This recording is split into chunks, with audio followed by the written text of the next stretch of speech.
such a great conference. So as the norm for many people in the audience here, our greatest challenge is time and not having enough of it.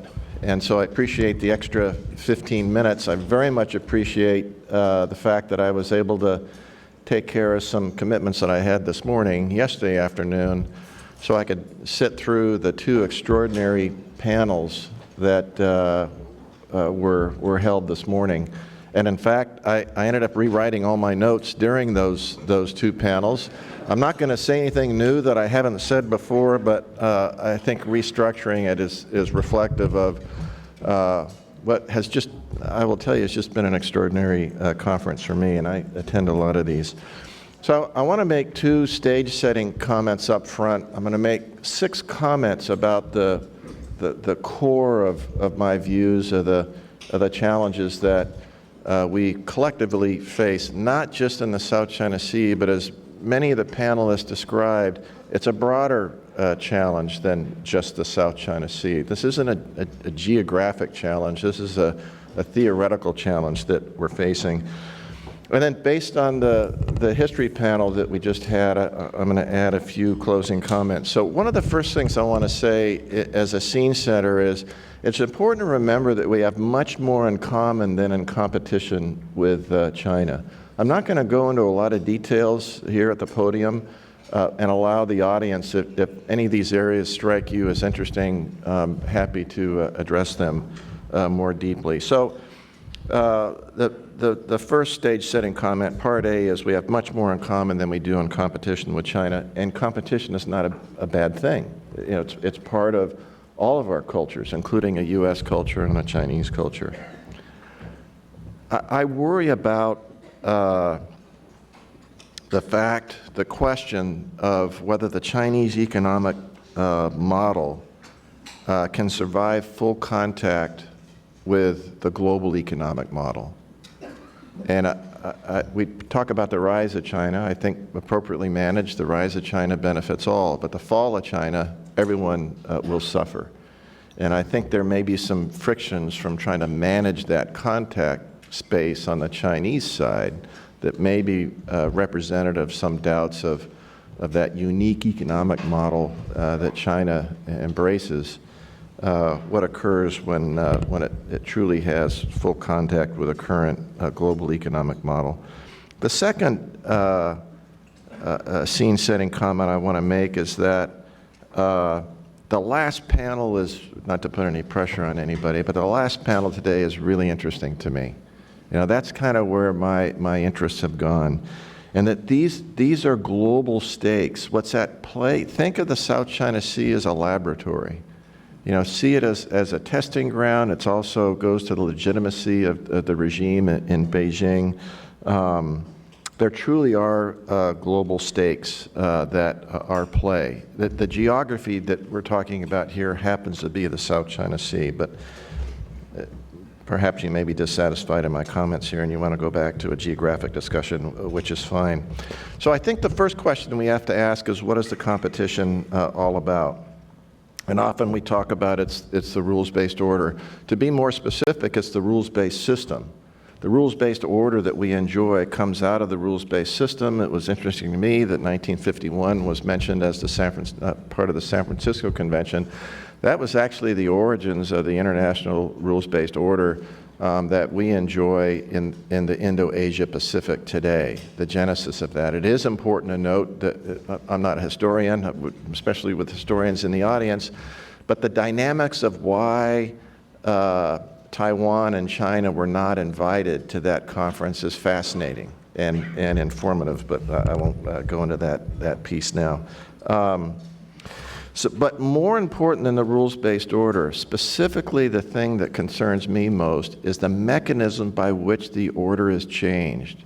So do the research. It's arguable how many international courts there are, but it's more than 20 and less than 30.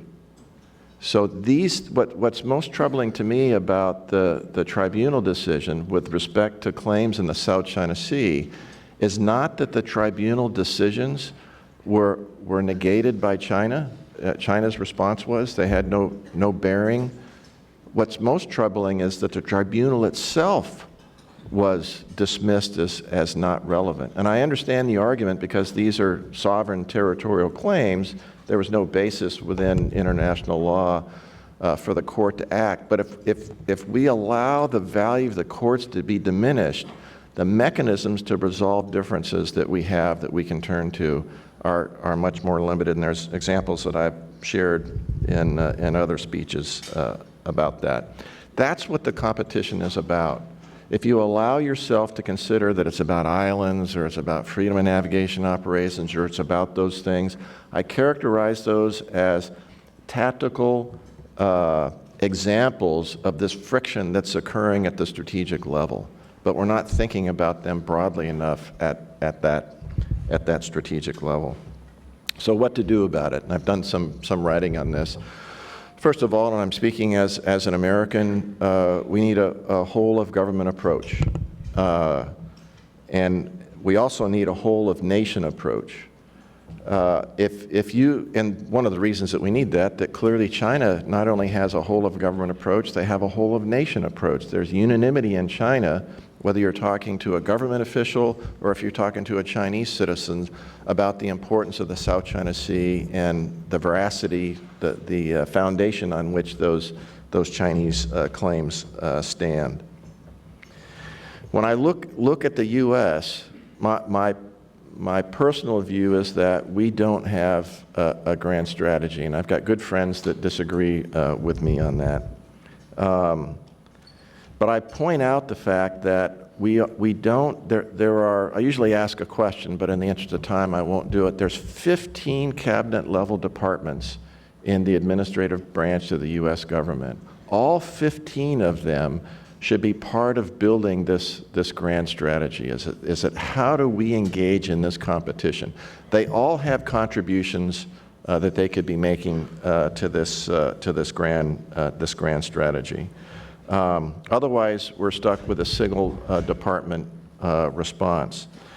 So I use freedom of navigation operations as an example, and having spent 40 years in the Navy, it's probably easier for me to make this statement than it may be for others, but we were having a discussion earlier, and Peter Dutton's name came up, a good friend of mine that until recently led the Center for China Maritime Studies at the War College, and he and I were having a discussion about freedom of navigation operations. And after listening to me speak, he said, I think really what you're saying is that they're necessary but insufficient. So the fact that the numbers of freedom of navigation operations that the U.S. Navy has conducted in the South China Sea is interesting, but it's not fascinating. What's fascinating is the number that they commit around the globe. What is disappointing in them is that they're not tied back to this greater grand strategy. What is describing what the competition is really about from a U.S. government perspective and a U.S. national perspective. So how do you get at building a grand strategy? You've got to do it within the executive branch. You've got to get the 15 departments to think through this, and it should be very broad stroke. I give kudos to those in the administration that wrote the national security strategy. I think it's excellent, but it's not a grand strategy. It's a grand strategy that is primarily focused on China, which is a regional strategy. A grand strategy is drawn from across America with American interests that are solicited and considered for inclusion in the grand strategy. There's 3 documents that are key. One is our Constitution, one is the Declaration of Independence, and one is the Bill of Rights. It has very broad stroke statements such as, we believe these truths to be self-evident. And it needs to be general enough that it can survive the transition from government to government, party to party. It has to include all 3 branches of government, which is Congress. Congress will have to fund it, although I suggest there's not a lot of extra funding required for the construction of the grand strategy. I guess the last point I would make on it is there may be 1 or 2 people in this audience that say, well, I don't know, everybody in this audience may say that's a great idea. There's 1 or 2 people in here that think it's actually possible, and they're borderline delusional, probably. So those are the people that come up to me afterwards and say, this isn't going to happen. And my response is, the product is not as important as the process. Having a grand strategy in your hand would be the ultimate goal, but the process of building a grand strategy, it's a major step towards unanimity in government. And you start to gain unanimity from a national perspective, an American public perspective, to understand how important this process is. So there's some good news. I'm going to share some good news with you. I mentioned it already. I think the national security strategy is the best national security strategy that we've had in a long time. My criticism is that it's too focused. It's too much of a regional focus. It's too focused on China. From that, I think the national defense strategy is the best national defense strategy that we've had. I'm going to go from the strategic level to the operational level right now. We have a new commandant of the Marine Corps, and he's written 2 documents. So for this audience, if you don't have a military background, I highly recommend that you read both Commandant Berger's intent message to the Marine Corps as well as his planning guidance. I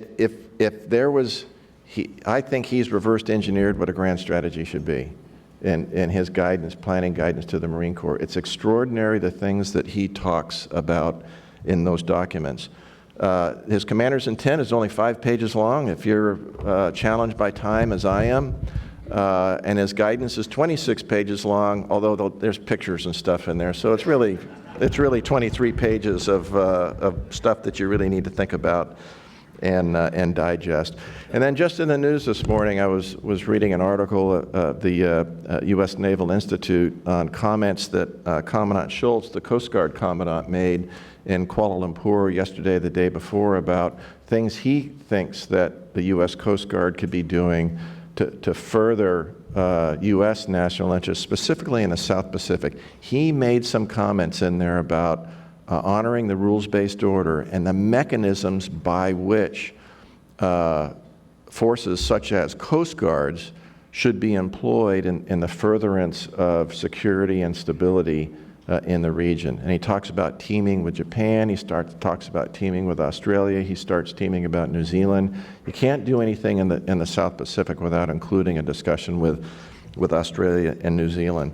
So very informative leaders out there. My experience is in the military. There's other, CIS is full of great leaders, thought leaders. Amy and I worked together in both of our previous lives. But there is good news out there. This is my second to last point before I get to the history piece, and that is I mentioned it already. The international rules-based order is a product of the international rules-based system. And by design, that international rules-based system was intended to avoid the tragedy of World War II and came out of 4 conventions at the end of World War II that were focused on discourse and dialogue that are the hallmarks of diplomacy.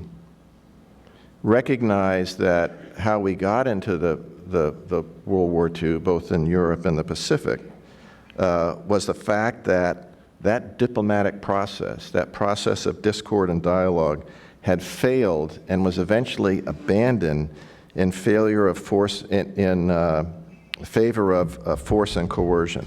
You know, the hallmarks of might makes right, which you've heard throughout the day in this discussion. So in closing, let me comment a little about history. It's difficult to contemplate futures without understanding the past. You know, that's the power, I think, of history. But history should be informative without being prescriptive. So I don't buy into that if you don't understand history, you're forced into, you know, reliving history or making the same mistakes over again. So what to do about history, specifically with respect to the 100 years of humiliation? I would have liked to have heard the panel talk a little bit about that Chinese challenge that they have. So there's 2 points that I would leave on that. One is that the arc of interest must be matched by the arc of knowledge. That's the power of CSIS. So emotion a passion is a good thing, and emotion is a bad thing. And when you start talking about issues as consequential as those that manifest themselves in the South China Sea, the discussion often shifts from a passionate discussion to one of emotion, where you're stating positions without listening to the position of others. And if that's the path that you're going to pursue, you get into a circular discussion that is strictly history-based, and that's not useful.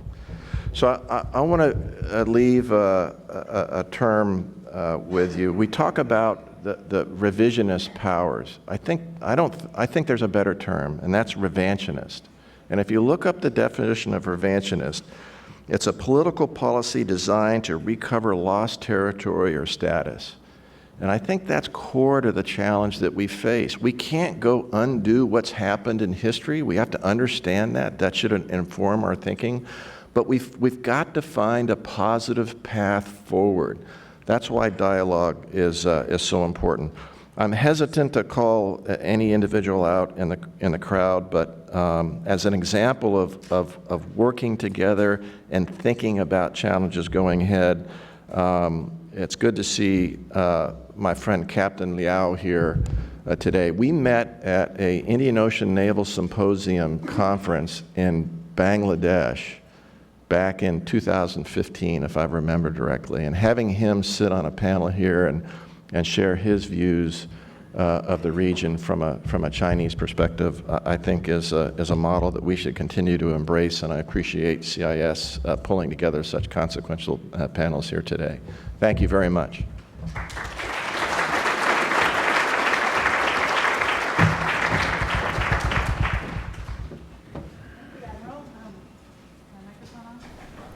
Is my microphone on? It is down. Okay, thank you very much for your remarks. Let me begin with the point you made about grand strategy, the need for a grand strategy. You also mentioned FONOPS as an important tool or a tactic, but not sufficient, necessary but not sufficient. It doesn't add up to a grand strategy. In the Obama administration, where we both served, there were a lot of things that were going on under the rebalance. There was work to adjust our posture and increase our presence, to build partnerships with key partners in the region, to get access agreements. And then, of course, there was the Trans-Pacific Partnership on the economic side. And yet, so much attention, especially when tensions in the South China Sea started to ramp up and China was building its outposts, so much attention was focused on FONOPS. And were we doing them? What were we doing? Were we doing enough? And in the Trump administration as well, there's been a lot of focus on FONOPS as a real key tool. And of course, they've adjusted the FONOPS policy. So can you elaborate a little bit on how you view the role of FONOPS and why they are a necessary but not sufficient part of a grand strategy? So I'm a strong supporter of FONOPS, but I think they're mischaracterized. Mm-hmm. So I think I've said this publicly before, and my position hasn't changed. Specific to the South China Sea, I think the United States should conduct FONOPS no less than every 4 weeks and no more, not sooner than 4 weeks of the last FONOPS and not longer than 6 weeks of the previous one. Consistency is important.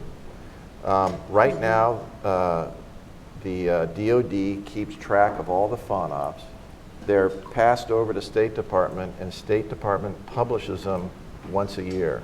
We need to publish what we do globally. We need to publish those FONOPS every 3 months. Once a year is too long. You need to tighten the cycle time.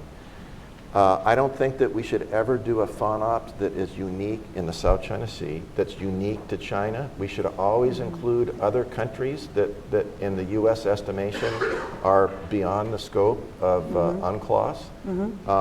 To point out that I think it's very important that we maintain the position that we don't take positions with respect to claims, but we should take a position with respect to the process that we pursue claims. And the last point I want to make is the most important point, that we should be conducting more than 200 FONOPS a year globally. That's why I say we should publish them every 3 months. And stop saying that these challenges are unique to China. This is a common issue of adherence to the international rules-based order, the international rules-based systems. And if people disagree with the positions that are being highlighted by the U.S. conducting freedom of navigation operations, then they're really done in the service of the State Department, because it's up to the State Department through the ambassador to take the reasoning of why we did a FONOP to the country that's being considered. So I'll make one more point on FONOPs, that it's very important that each country make its own decision about how it wants to highlight deviation from the international rules-based order. So there's great angst. I knew it before I left the Navy, but I've been to multiple capitals around the world. There are good friends of the United States that are very concerned about the term freedom of navigation operations. They have another contextual way to think about it, and we should encourage it. So this pressure that we bring on other countries that they should be following our template is not useful. We should be talking about the importance of the rules-based order and asking amongst ourselves, the view of common nations and common concerns about how we can work together to highlight where actions are deviating from those norms. And beyond FONOPS, what, sort of a two-part question, what would you like to see DoD or specifically the Navy do more of? And then more broadly, to your point about a whole of government kind of approach under a grand strategy, what do you think is really important for the broader toolkit to include? So my recommendation would be, my view is that DoD should not increase operations. I'm not suggesting that the DoD should decrease operations and decrease engagements. A national toolbox is full of tools that are available, many more than just the military tools. I think anytime we reach into that toolbox where we have national objectives, we need to be very carefully if we pick up a military tool to make a statement. So look at Secretary Mattis with his approach with respect to North Korea. Every time he spoke about North Korea, his comment was, DoD is in support of state. So that it has been mentioned already, the characterization of, hey, things appear to be calm right now. I mean, if this conversation had been about Hong Kong 2 weeks ago, I would imagine a lot of people would have been saying the same thing. And look at where the thoughts are on Hong Kong now. So the rate that things can accelerate beyond the control of any one country, I'm less concerned about an overreaction on the U.S. side, a benefit that the U.S. public is really ignorant of what the issues are. It might be so bold to say that. That's not the case in China. So I'm concerned about the Chinese government, despite the fact of centralized government, of their ability to control the nationalism within China. So my counsel would be very cautious about what we do from a military perspective. More State Department engagement, more Treasury engagement, more Interior Department engagement. Go the Department of Education, Department of Housing. Look at the issues that China has with demographics. Look at what the issue they have with food security.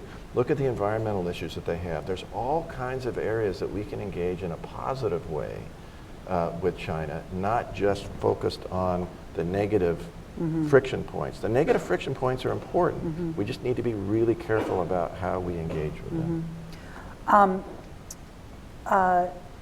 You had a sort of unique vantage point as commander of PAC Fleet in terms of engagement with partners and allies in the region.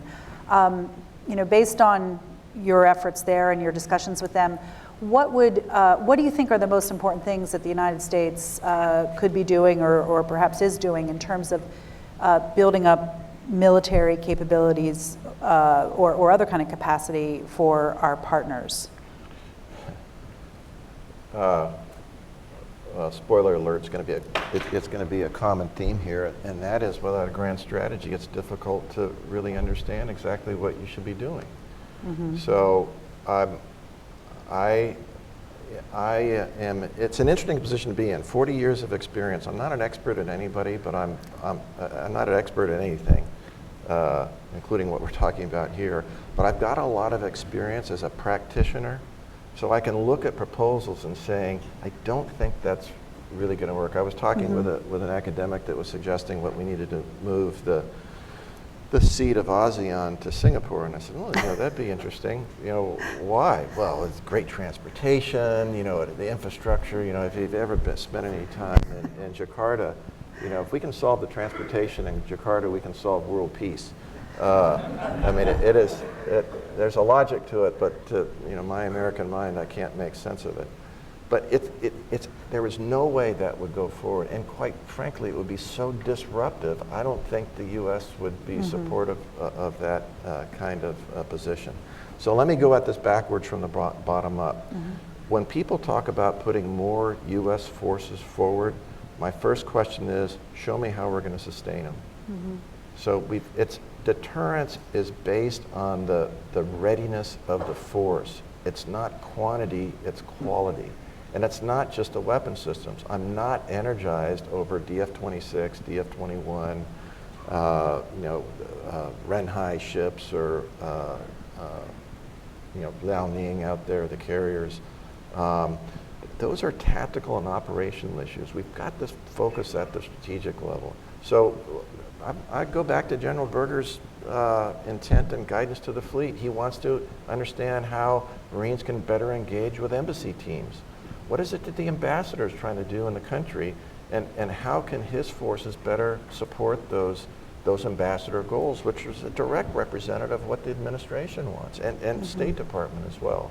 So I really think that we need to expand the footprint of engagement of the U.S. government beyond just the military. And if we're leading with the military, the probability of miscalculation is greatly increased. On the positive side, the military gets results. The military is really good at planning, and we can do things pretty quickly. On the negative side, we're really good at crisis management, and we just wait for the next crisis to engage in. That we need to back away from this being a crisis and think more of it in a strategic concept as a long-term challenge, and how are like-minded countries going to come together to work their way through it. In terms of your analysis about where we are in the South China Sea right now, it is striking, as we were talking about just before this, that both Admiral Harris and Admiral Davidson have made statements that China has effective control of the South China Sea in peacetime, based on its recent militarization of artificial outposts. What is your take on that? I'd like to talk to them and find out the basis of that conclusion. I'm not in the Navy. I can't speak for the Navy. We're going through a leadership change in the Navy now. I never felt threatened to operate anywhere in the Pacific or Indian Ocean with any of my forces as the Pacific Fleet Commander. I felt that I could steam anywhere international law allowed. I'd go further to say that I think the relationship between the PLA and Pacific Fleet units, measured at the unit level, was almost without exception one of mutual respect. The bridge-to-bridge communications, I've known South China Sea, East China Sea, North Sea Fleet commanders. I knew the previous chief of PLAN. I know the current chief of PLAN. I think that's the model to follow: consistency of leadership, understanding the theater. My experience is unique, not by design, but by accident. I was an operational. I was an operator my whole career. Did 2 tours that were shortened and 1 very short tour in the Pentagon. That operational experience is important. Having a unique individual is not the way forward. Yet, I think there's a necessity of a broader understanding of what risk is. We're talking about national risk. You maybe exclude a unit from a specific area, but you can't exclude, a nation from the international commons. There's a discussion about freedom of navigation in here as well that I may come back to later, but yeah. Okay, well, I think I'll open it up to questions from the floor, and I do see a number of hands. I'll start with the gentleman in the back here. could you please wait for a microphone and then introduce yourself? Good afternoon, Admiral. Thank you for your remarks. Stan Weeks, SAIC and former naval officer.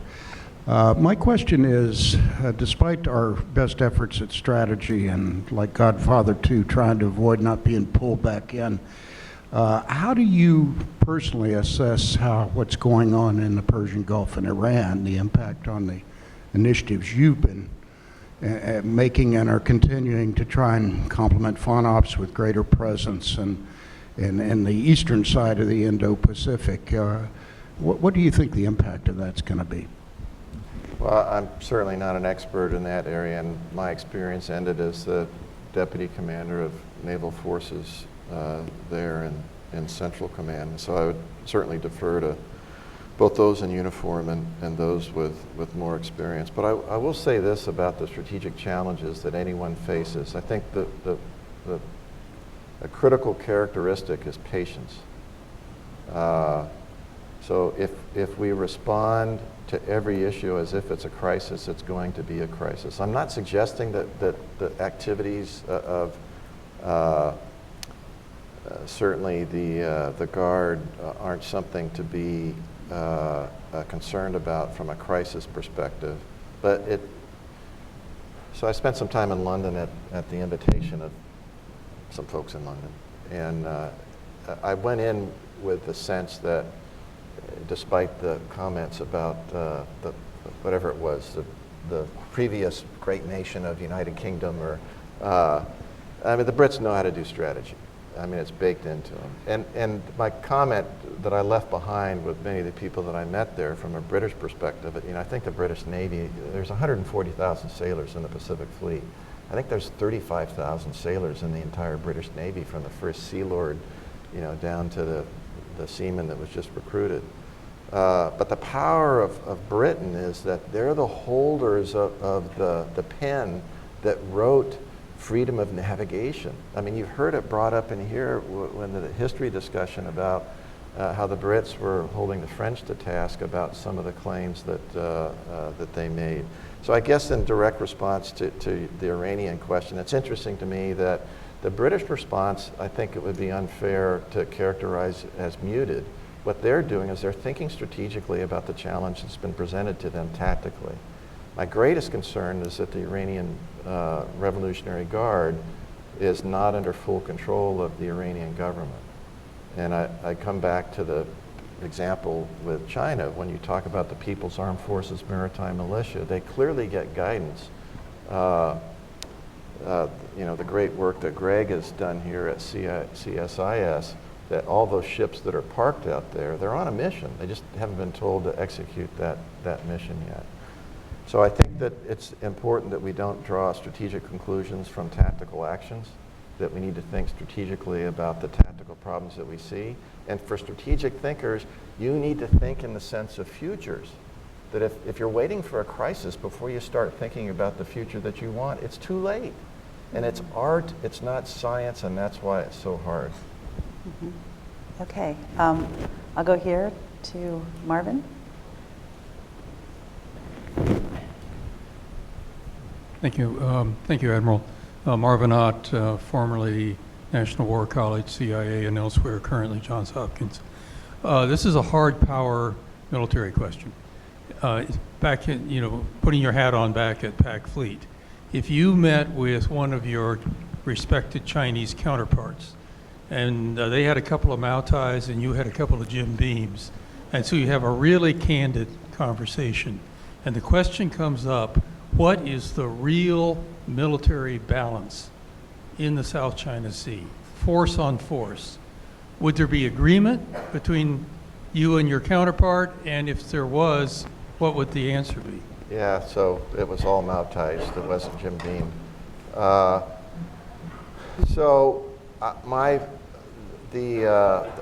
It's interesting you use the term power. The United States, as a maritime power, we haven't been eclipsed yet. And I think it's going to be some time before we are. But how do you measure power? So unfortunately, there's too much of a focus on the tactical advancement of the PLAN, what they have in the way of weapon systems. So the power of a nation is not measured by its military, it's measured by its economic power.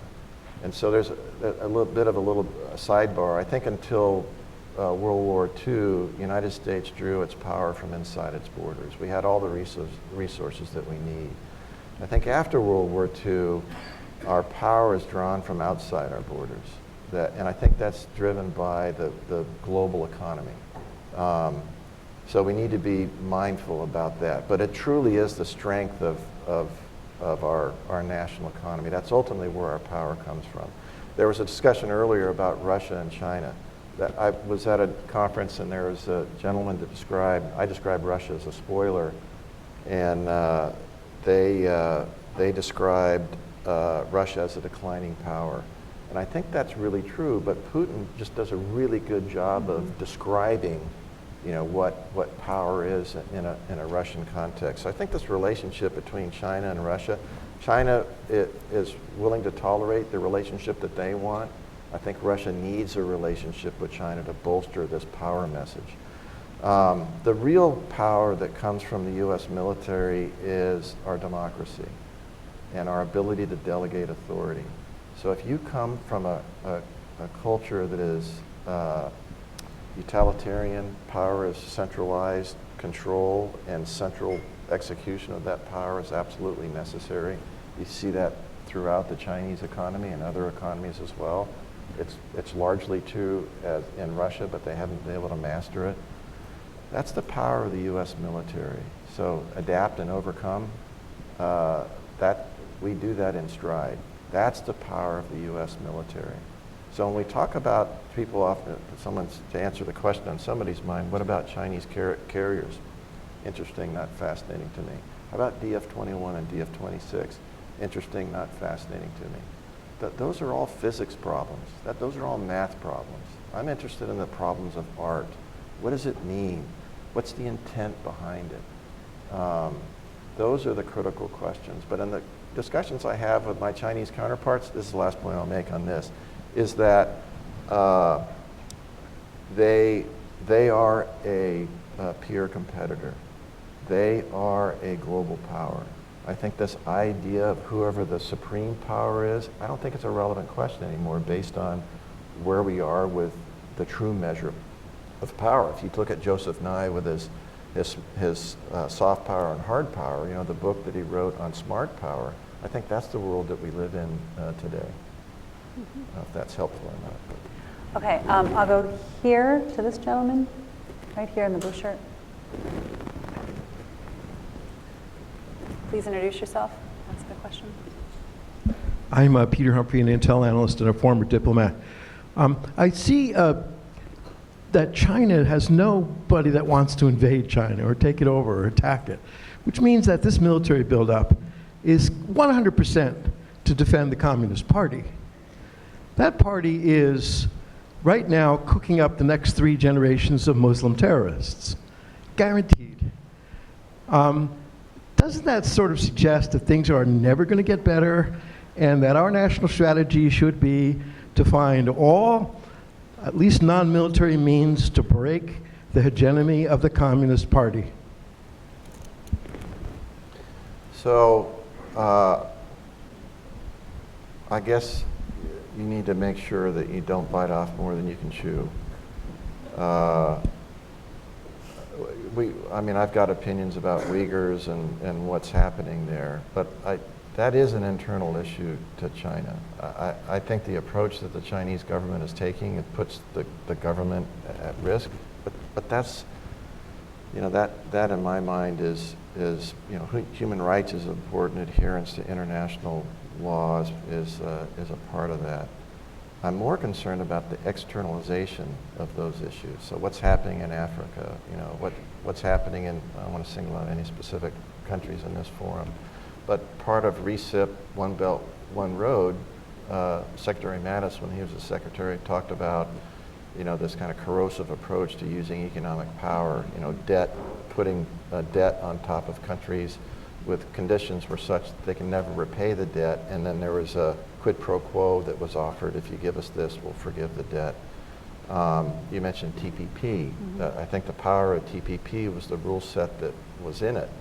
My criticism of wasn't an expert then, I'm not an expert now, but we should have included China as one of the participants in TPP, because for the points that you bring out, they could not have participated because of the necessity of adherence to the rules that were captured within TPP, fair trade, you know, how you could operate in that marketplace.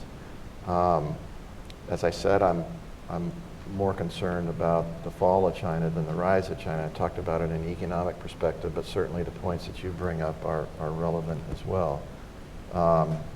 We have a lot of our own internal problems here in the United States, and I don't think that we have public support for, you know, the externalization of a lot of those issues. So I think that where we ask the nation to focus external to our borders, we need to be very focused from a strict national interest and a national security perspective. That's not a satisfying answer to you. I don't diminish the importance of what you bring up, but I'm not sure if we have the bandwidth to focus on those things right now as a nation. Okay, there's a woman in the back. Thank you, Admiral. Marisa Lino, retired Foreign Service officer. In the post-World War II era, have we ever had a grand strategy that meets your definition? And the second part of that is, if you had the choice today to appoint someone to create a grand strategy, who would you choose? Yeah. Can I answer the second question first? So my answer to the second question is somebody other than me. So the answer is Marshall with the Office of Net Assessments. But Jim Baker is the current director of the Office of Net Assessment, and an extraordinary individual as well. But Marshall had it easier because Marshall had data. In order to build a strategy, you have to have knowledge. And so in the military, we start out as the intel field, we start out as data gatherers, we collect all this data, and we turn the data into information, and that's largely where commanders lose interest. They want to know what's happening. Knowledge is the art of turning the science of information into knowledge, what you think might happen, the predictive analysis of where we're going to be 5 years from now. That's what Marshall was able to do by gathering so much data on Russia. Remember the penetration that we had as a result of experience in teaming with the Russians in World War II. The mechanisms that we had through State Department, CIA, other organizations to penetrate Russia and understand where they were economically. We were able to develop a grand strategy that was focused on, I kept saying Russia, it was USSR, that resulted in the winning of the Cold War. We need to be careful about how we define winning. That is a much more difficult problem today. So it's not one individual. I think it has to be led by the administration, and I think it focuses on all 15 departments. I get it. You know, everyone in this room is saying, well, that's not going to happen in my lifetime. It's the process that's critically important. China has a whole of government approach, and they have a national commitment down to each Chinese citizen to this competition and what they're doing. There's no way we can compete with a competitor like that. Competition is a good thing for everyone as long as the rules that govern the competition are understood and adhered to. We can't even do it in our professional sports. That's why we have umpires. And we all hate umpires because we're picking one side or the other. So that's what the international rules-based system and that's what the international courts are. Those are the umpires. So the rules piece is extremely important. We've got to increase the dialogue. I spoke at the U.S. Chamber of Commerce a couple of weeks ago and talked about the importance of business getting involved in this problem set. Mm-hmm. We can't wait for the government to make a decision going forward. And I'm not talking about this administration.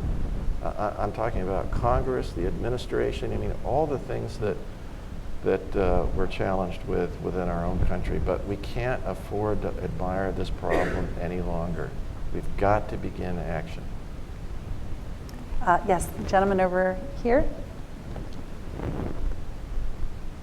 Yes. Please introduce yourself. My name is Kai Nguyen, BBC and VOA contributor. I understand that we do not recognize 9 dash lines of China. Do we think that we should use a 7th fleet to protect resource production in the South China Sea? Do I think that? Or are you saying we should? I'm asking you. No. You are expert on that No. issues. I don't. And the reason I don't is because I think the U.S. position is clear that we don't take position with respect to these claims. These are environmental issues. There's other departments of government that are more appropriate for dealing with the challenges that are being presented as defined by countries in the region.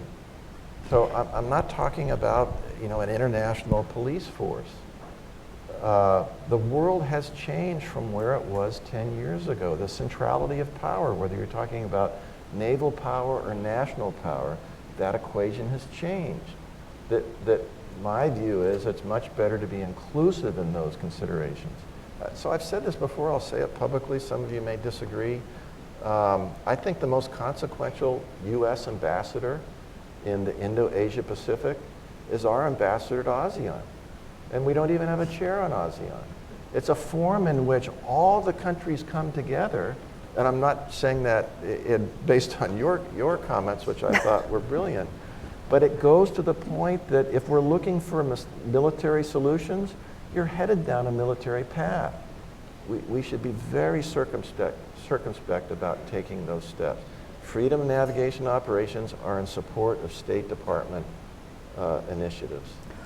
Can I ask the question slightly differently? So the State Department now has said a couple of times that, beginning I believe with Mike Pompeo in Manila, that the United States does support the right of countries to exploit natural resources within their EEZs. So the question would be, in support of that clearly stated diplomatic stance, is there a role for the Navy or the U.S. Navy or DOD in some sense, too, if there's clear harassment of a country's effort to exercise those rights? Is there a role for an ally or a partner like the Philippines or Vietnam? I would say there's a role, but my counsel would be to any Navy that is other than the Navy of the country whose rightful claim to the EEZ should be very circumspect about those types of actions. And it's got to be at the actions from the U.S. model from the Commander-in-Chief. And I think there needs to be a clear strategic mandate behind it that says, why is this so important? One thing you haven't mentioned is treaties, so it's really interesting, where we are with the treaty with the Philippines. And there potentially could be some treaty obligations that might take you down that path. But remember, the foundation of the treaty is if the Philippines are attacked, then there needs to be a negotiation between the United States and the Philippines. It doesn't demand action. Right. So, and I think that's was a thoughtful approach, the right approach that was taken by the framers and the negotiators of that treaty. And other treaties as well, the 5 treaties that we enjoy with our treaty allies in the Pacific. A question for the gentleman here in the middle. Microphone's coming. If you could just wait, could you just wait for the microphone's right here? And if you could introduce yourself, that'd be wonderful. Thank you. I need this. Admiral, it's a pleasure to listen to your advice and counsel. What would you say, how would you compare the long-term strategic importance of the South China Sea activities with the One Belt, One Road initiative? Yeah, it's a stone in the road. I mean, it's just a part of the road. So you're seeing it in the Indian Ocean, you're seeing it in the Stans, you're seeing it in Europe, you're seeing it in Africa. That's why I say it's more of a laboratory. It has more strategic significance from the Chinese perspective, because I think the legitimacy of the Chinese regime is based on reversing the 100 years of humiliation this is rightful Chinese sovereign territory. That's what the argument is. If we think we're going to reverse the man-made islands in the South China Sea, that is going to be viewed as a very central strategic threat to the legitimacy of the regime in Beijing to the Chinese people. That's why I say it's critically important that we not think about these challenges just in a tactical context. You've got to think it in a strategic context. Does that answer your question? Let me expand on that question, though. And I want to make this point quickly, and that is that when we talk about freedom of navigation, the freedom of navigation that's being challenged, not just by China, but around the world today, is not just in the maritime domain. It's in the diplomatic domain, the information domain, yes, the military domain, the economic domain, the financial domain, the legal domain. This is what the international rules-based order is really all about. So if we just centralize discussion of the South China Sea, we're missing the broader point that's of interest to the international community.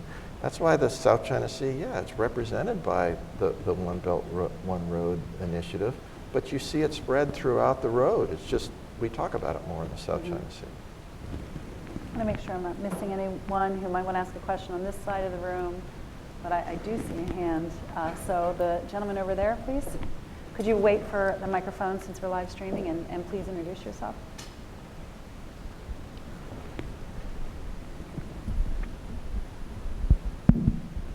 All right, Admiral, thanks. Staff Sergeant Cooper from the United States Army. My question is, you talk about the grand strategy and our lack of one, and that we're probably, grandiose to envision getting to one. Do you think it is potentially possible to get something like China's 13th five-year plan, 14th five-year plan? Is that maybe more of a short-term obtainable strategy? Is to just look at it in a smaller chunk, but still with that forward-facing?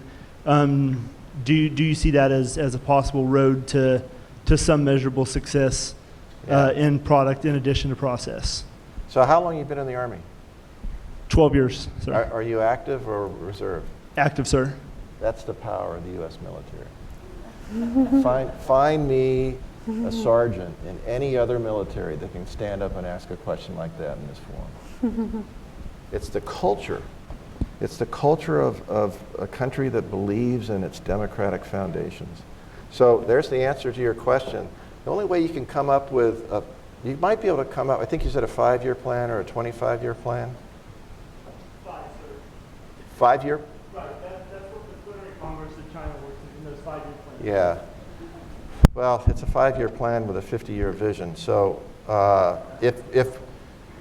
so really interesting discussion at the U.S. Chamber of Commerce last week, and so I did some thinking after that discussion. And the reason that we were able to come together and be so successful in World War II, even though we were very late in entering, is because of the Great Depression.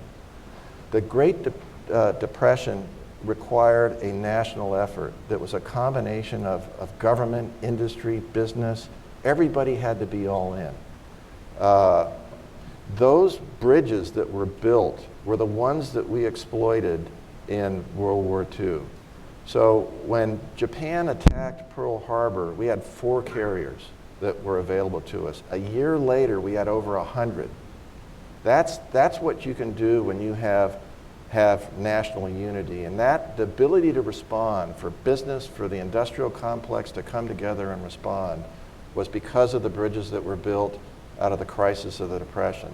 And I suggest to the grand strategy that Marshall built, the reason that we were able to come together as a nation and execute that strategy is because of the bridges that were reinforced out of World War II between the nation and its government. So I think we could come up with a 5-year plan if we could figure out some way to resurrect that structure, but not beyond that. The challenge is that our competitor is a communist country. So Xi Jinping thinks it, and suddenly it's policy.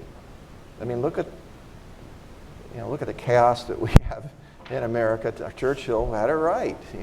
I'm not interested in a different form of government, but my goodness, if you watch it unfold every day on TV, it's especially today. Where's the off switch? Yeah, no, I know. I'm sure this audience would be huge if Mueller wasn't testifying this morning. Bad choice on a calendar day to have this discussion. So I think 5 years is possible, but we got to be more inclusive in the manner in which we develop the strategy. And patience is required to do that as well. Okay, one last question. We have a gentleman over here who's been patient. Please introduce yourself. Thank you very much. Raghuveer Goyal, I'm a journalist with India, Globe and Asia today in Washington. My question is, sir, thank you for having me here. So much going on between China and US today as far as South China Sea is concerned. Many neighbors, including Japan and India, are not happy with the way China is behaving in South China Sea. And I think, do you believe that China is testing the waters of the neighbors and US? And there are challenges there. What message you think you have, sir, for China and for the neighbors? And you think China is most dangerous for the US as far as future is concerned? Thank you.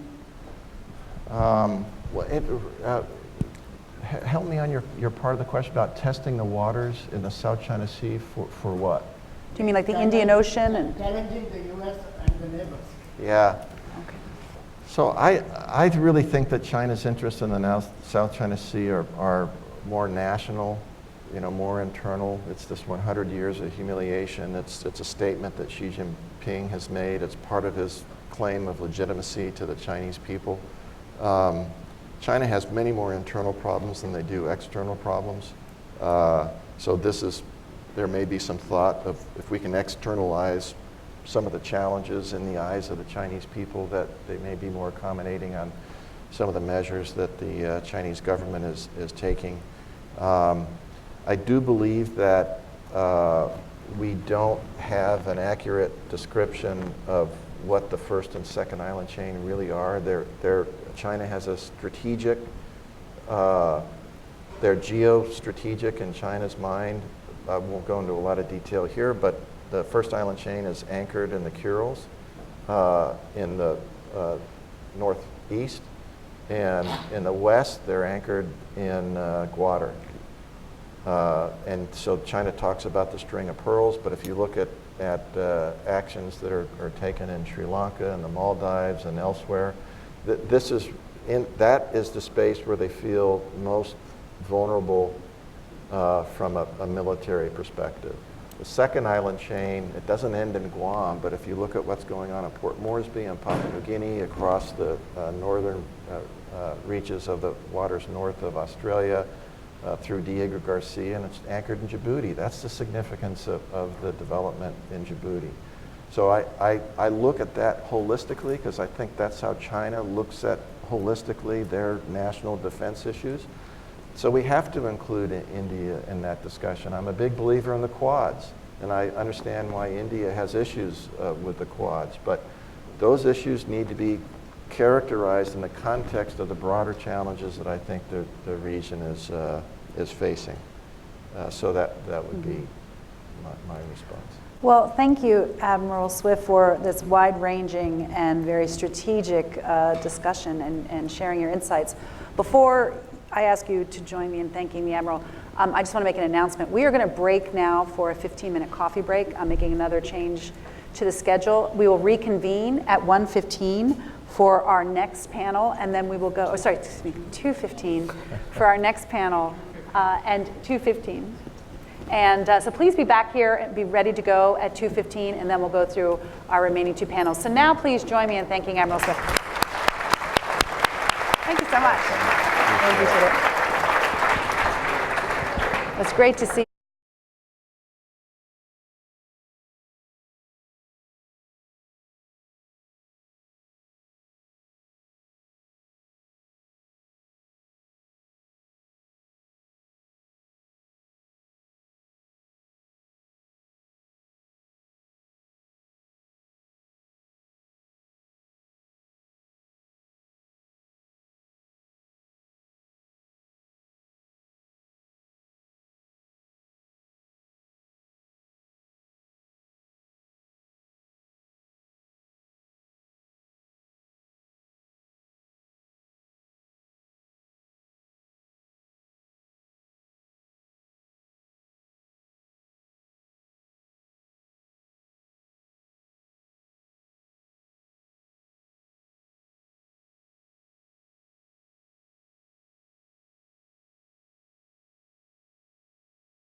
All right, let's go ahead and get started.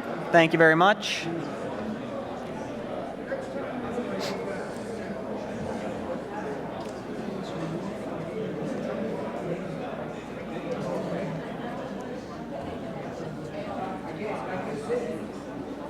All right. So thank you for sticking around after lunch. We've had two great panels already. I think we just had a wonderful keynote by Admiral Swift. If we think of the morning as having set the scene, recent events and then history, our afternoon hopefully gives us some reason for optimism. Although we say that every year, and how optimistic we end this is open to some interpretation, I recognize. But we have a great panel here who are going to talk about legal, political efforts to move the South China Sea forward. We don't talk about resolution so much as we talk about dispute management.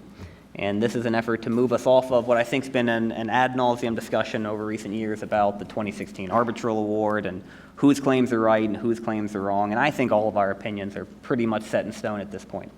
So let's talk about where we go from here. We're going to move right down the line, starting all the way to my far right with Ian Story. Ian is the senior fellow with the Institute for Southeast Asia Studies, Yusuf Ishak Institute in Singapore. Then we will move on to Prashant Paramaswaran, who's probably known to many around this town. He's a senior editor with The Diplomat magazine. Lan Wen is assistant professor with the Utrecht University School of Law. And we'll close with Jay Batang Bakal to my right, who is an associate professor and the director of the Institute for Maritime Affairs and Law of the Sea at the University of the Philippines. With that, why don't I throw it over to Ian? Thanks, Greg, and thanks to CSIS for inviting me again. It's been a few years, but it's always nice to be back here. So I've got about 10 minutes, and I'm going to focus my comments on the Code of Conduct. I know we've touched on that a little bit in earlier panels, but I'll try and go into a bit more detail about what's going on with the Code of Conduct and some of the progress that's been made over the last couple of years. So this ASEAN and China have been discussing a Code of Conduct since 2014. It wasn't until 2016, though, that China adopted a more serious approach towards the discussions, presumably to deflect criticism away from its rejection of the arbitral tribunal ruling in July of that year. There's really no downside for China to participate in talks on a code of conduct, because it strengthens China's narrative, false narrative, I would say, that all is calm and stable in the South China Sea, and that ASEAN and China are dealing with the problem, and there's no need for other countries such as the US, Japan, Australia, etc., to meddle in the dispute. And as we've heard this morning, everything is not stable in the South China Sea, and recent incidents have underscored that. The Code of Conduct process also feeds into another Chinese narrative, that is that Asian security problems should be addressed by Asians and not by outsiders. So what progress has been made since 2016? Well, in August of 2017, ASEAN and China endorsed a one and a bit page framework agreement that formed the basis of future discussions on the Code of Conduct. And then in August of last year, 2018, ASEAN and China endorsed a single draft negotiating text. That is a 19.5-page document. Some of you may have read it. It's not in the public domain. ASEAN and China don't want people to read it, but it gets leaked. There are certain countries that have a vested interest in seeing this document out in the public domain. So what is the single draft negotiating text? Basically, all 11 parties, so the 10 ASEAN countries and China, they've all put into this document what they would like to see in the final agreement. There is some agreement among the various parties on what should be in the final code. There's broad agreement on the need to establish a rules-based framework containing a set of norms to guide the conduct of parties and promote cooperation. Respect for freedom of navigation and overflight is mentioned a few times in the document. The prevention and management of incidents at sea and in the air, a commitment to the principles of the UN Convention on the Law of the Sea and other international laws, and the need to protect the maritime ecosystem and biodiversity. There's really little disagreement among the various parties on these, at least rhetorically anyway. What's really interesting, though, is the areas of disagreement. Vietnam has included a long list of activities that it wants the Code of Conduct to ban. And it is no coincidence that this long list of activities are exactly the kind of things that China has been doing over the past few years. So, for instance, an end to the construction of artificial islands and the militarization of facilities, defined by Vietnam as the deployment of offensive weaponry, such as surface-to-air missiles. Renouncing aggression and the threat to use force, including the blockade of vessels carrying supplies to military personnel, as China did at Second Thomas Shoal. And the Vietnamese would also want a commitment from all the parties not to declare an air defense identification zone, as China did over parts of the East China Sea in 2013. Vietnam has also called on the disputants to clarify their claims in accordance with UNCLOS. That's a reference to the arbitral tribunal ruling. And together with Indonesia has called for the parties to respect the maritime zones of coastal states, including their 200 nautical mile exclusive economic zones, that's a direct challenge to China's 9-dashed line, which encroaches into the exclusive economic zones of, all the claimants, Vietnam, Philippines, Malaysia, Brunei, and Indonesia, and which the arbitral tribunal ruled in 2016 was inconsistent with the UN Convention on the Law of the Sea. In the negotiations moving forward, it's pretty clear that China will want to either dilute or remove these provisions that Vietnam has included in the single draft. Now, China has included several provisions that have caused quite a bit of unease, both within Southeast Asia and outside. I think most of you may have heard of them.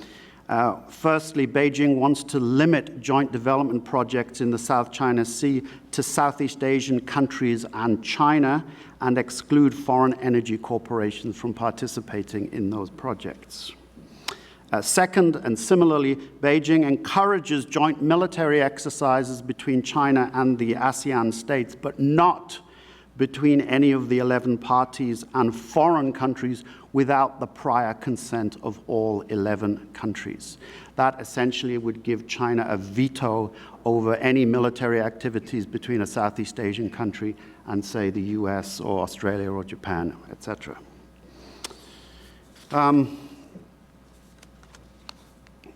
So taken together, these two provisions indicate that China doesn't see itself as an external power to Southeast Asia, but it sees every other country as an external power as well. The majority of ASEAN states will find these two provisions completely unacceptable, as it infringes on their sovereign rights enshrined in the UN Convention on the Law of the Sea. And other stakeholders to the dispute will also find them unacceptable, and indeed several countries have already warned that the Code of Conduct must be consistent with the UN Convention on the Law of the Sea. There are other difficult issues to resolve in the negotiations.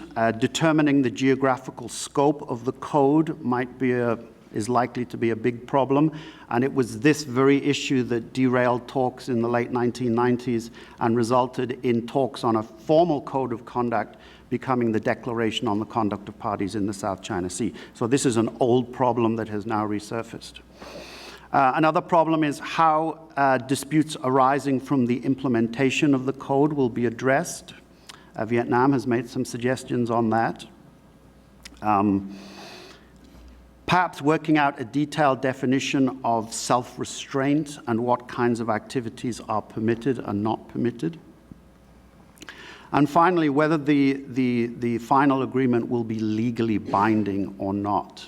Now, if China manages to get its way and gets these two provisions that I mentioned earlier into the final code, I think what we'll see is Southeast Asian countries backing away from the idea of a legally binding code of conduct. It's not in their interest to see those provisions legally binding.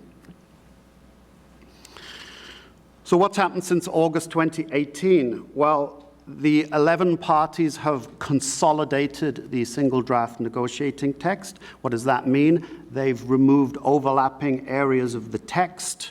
So there are areas within the 19.5-page document in which several countries have said the same things. So that's now been consolidated into all the areas they agree on. They've then put all the areas they disagree on in brackets. And I've heard that there's a lot of provisions in brackets in the new document. Also, each of the parties have inserted their comments about the other parties' comments in the original draft. And this is what they're calling now the first reading. You may have seen this referred to in the press. It's hard to understand what a first reading is. I didn't really understand it until recently.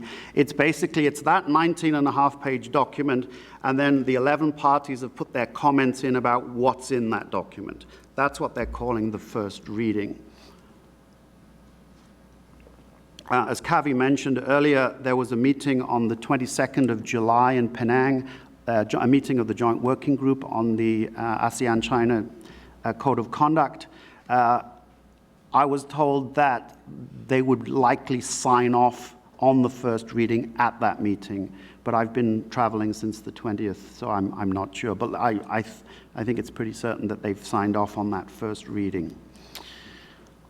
So what's next? In October in Hanoi, the senior officials meeting of the ASEAN and China on the South China Sea will meet in Hanoi, and they will discuss how to proceed with what's being called the second reading. It's not clear how that process is going to move forward, but that is one of the purposes of the meeting in October. As Kavi also mentioned, in November 2018, China unilaterally called for a code of conduct to be signed within 3 years by 2021. There is no common position within ASEAN on China's call. Some countries support it, and others see 2021 as more of an aspiration than as a hard deadline, and that the negotiating parties should focus more on outcomes rather than dates. But given the difficulty of many of the issues which I've mentioned and the slow pace of talks so far, the goal of 2021 might actually be unobtainable. And I'll stop there. Thanks. Thanks, Ian. Prashant?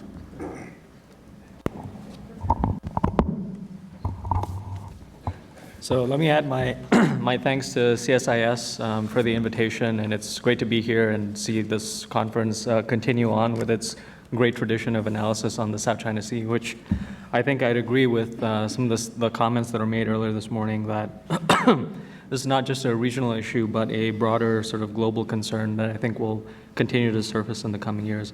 So Greg mentioned that I'd be talking mostly about CBMs, or confidence building measures, and there's always a seductive tendency to move into a list of acronyms in the ASEAN context. But before I do that long list of acronyms, I just want to sort of zoom out a little bit and sort of make a couple of framing considerations, and then I'll sort of get into what CBMs mean in the ASEAN context and for the South China Sea more specifically.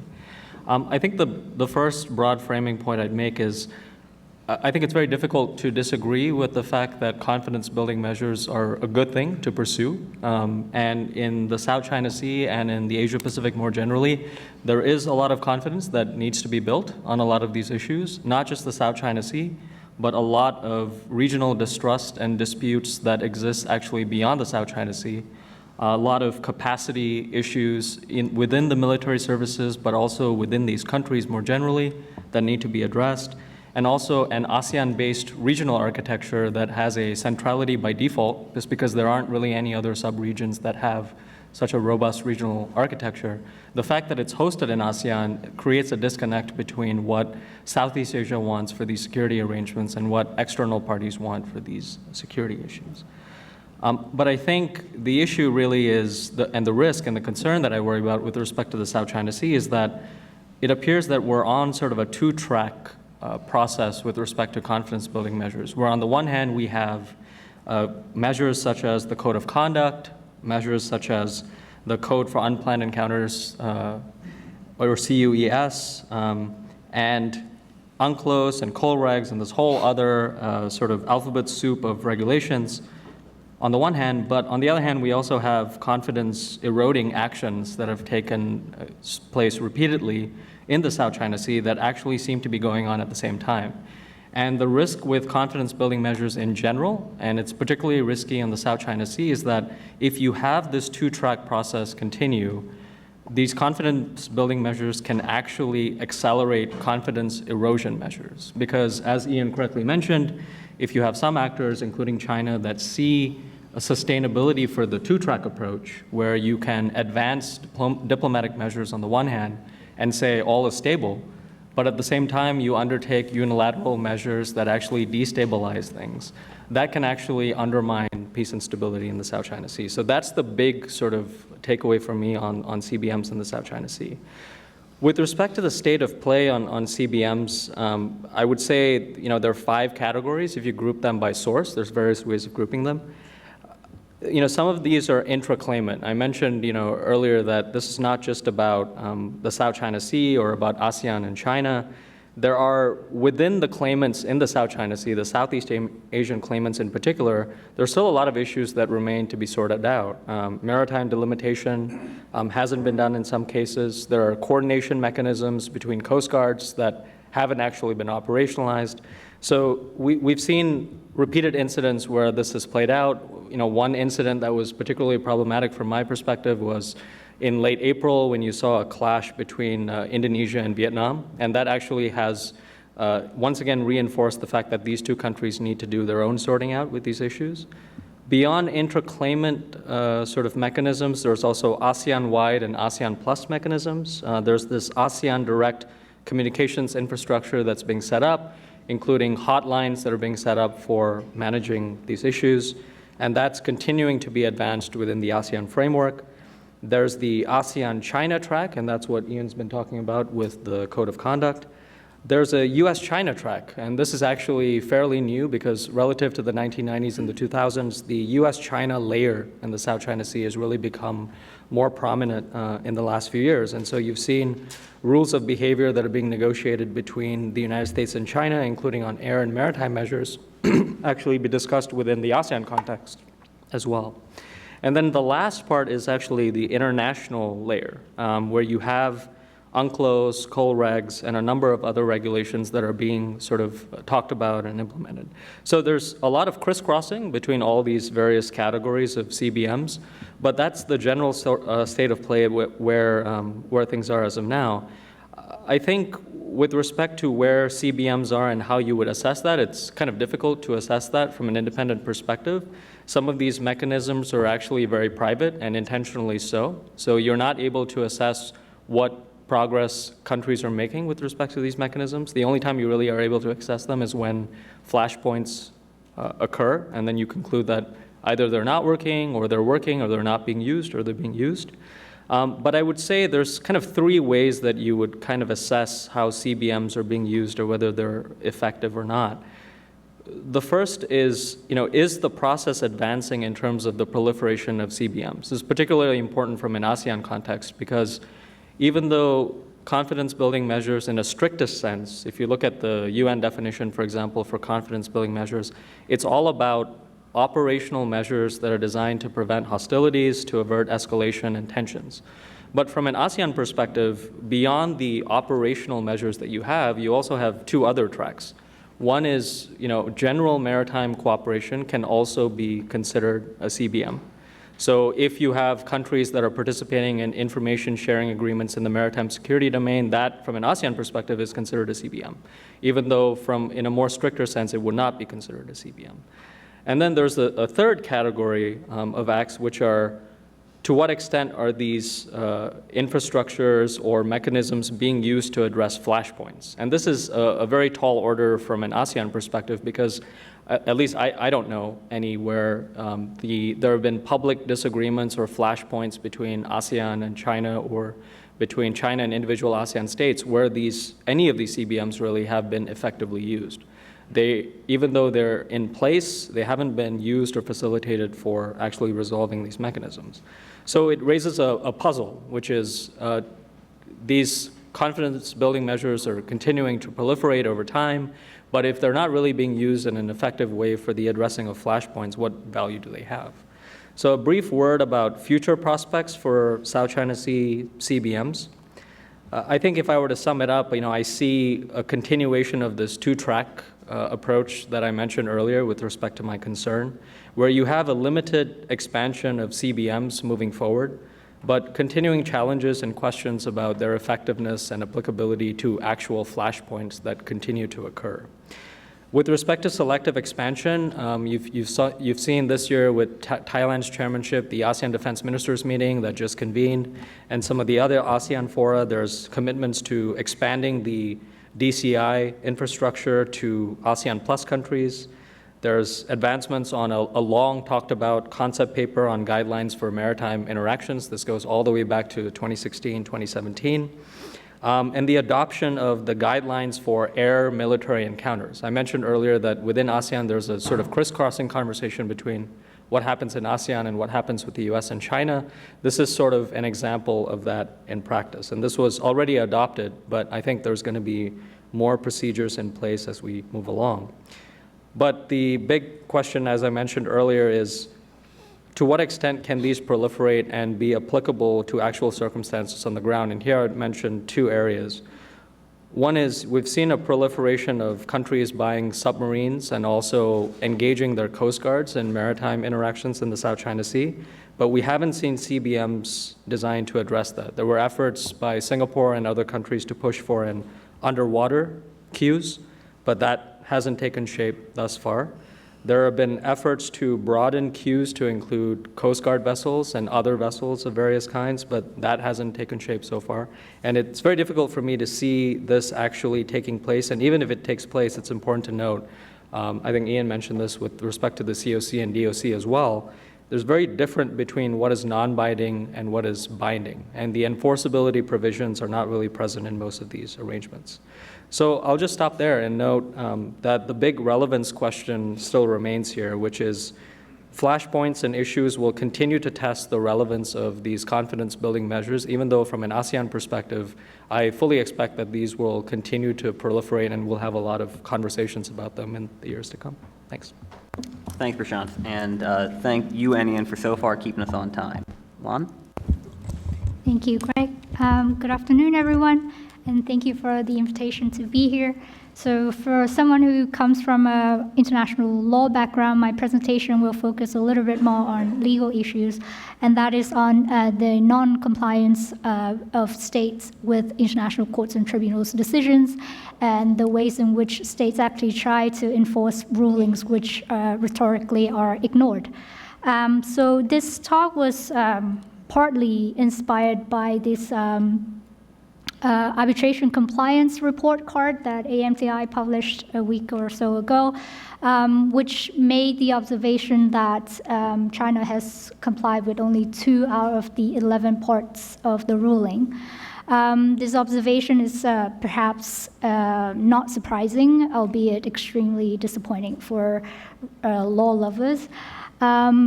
Because we all know that China has said from the very beginning that it does not accept the arbitration, that it rejects the ruling. And this taps into perhaps one of the most glaring weaknesses of international law, which is the lack of enforcement mechanisms, something that international lawyers try to heave a very secret sigh when it's mentioned. But the question is then, of course, does that mean that nothing could be done?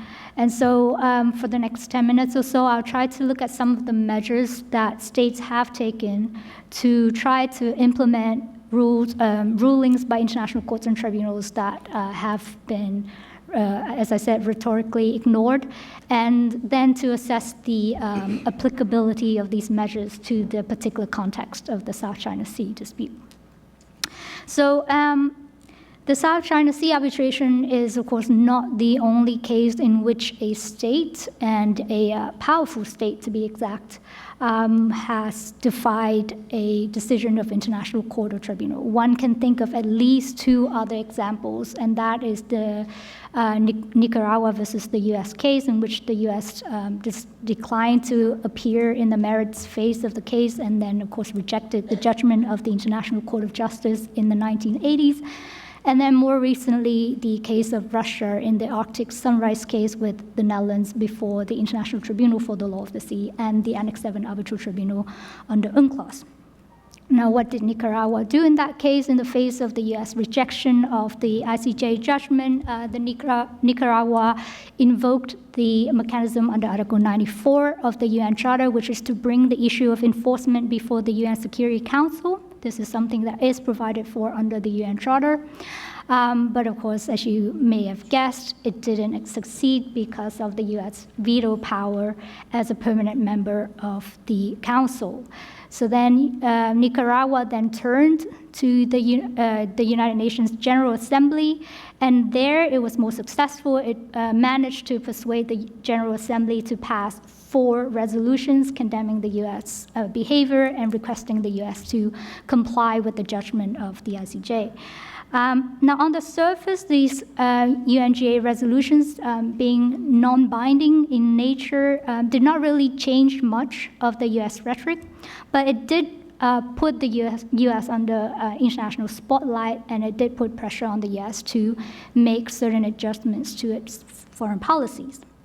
In a way, using the UN General Assembly as a global public forum to draw attention and to put pressure on other states was also the strategy that was adopted by Mauritius, the small island state, in the case with the Chagos Archipelago. Now, I'm not saying that this was a case of non-compliance because the UK never rejected the arbitration, but nevertheless, it does give us another example of small states using the General Assembly to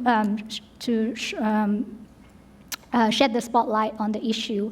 And after Mauritius was not successful in asking an Annex 7 Arbitral Tribunal to rule in its favor on the issue of the UK's occupation of the Chagos Archipelago, it was much more successful in lobbying the UN General Assembly to pass a resolution to request an advisory opinion before the ICJ on the matter, and the outcome of this advisory opinion was a resounding success for Mauritius.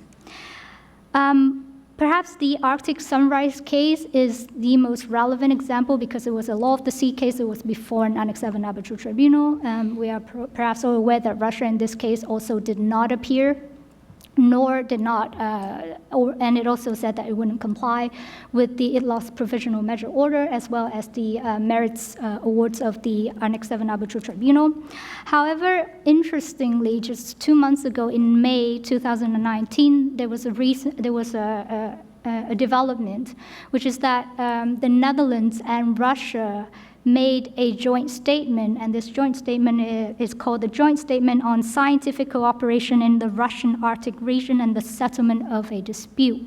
So this joint statement specifically states that it is without prejudice to the legal positions of the parties to the Arctic Sunrise case, but when you read the content of this joint statement, it actually incorporates quite a bit of what the Arbitral Tribunal said in the Arctic Sunrise case.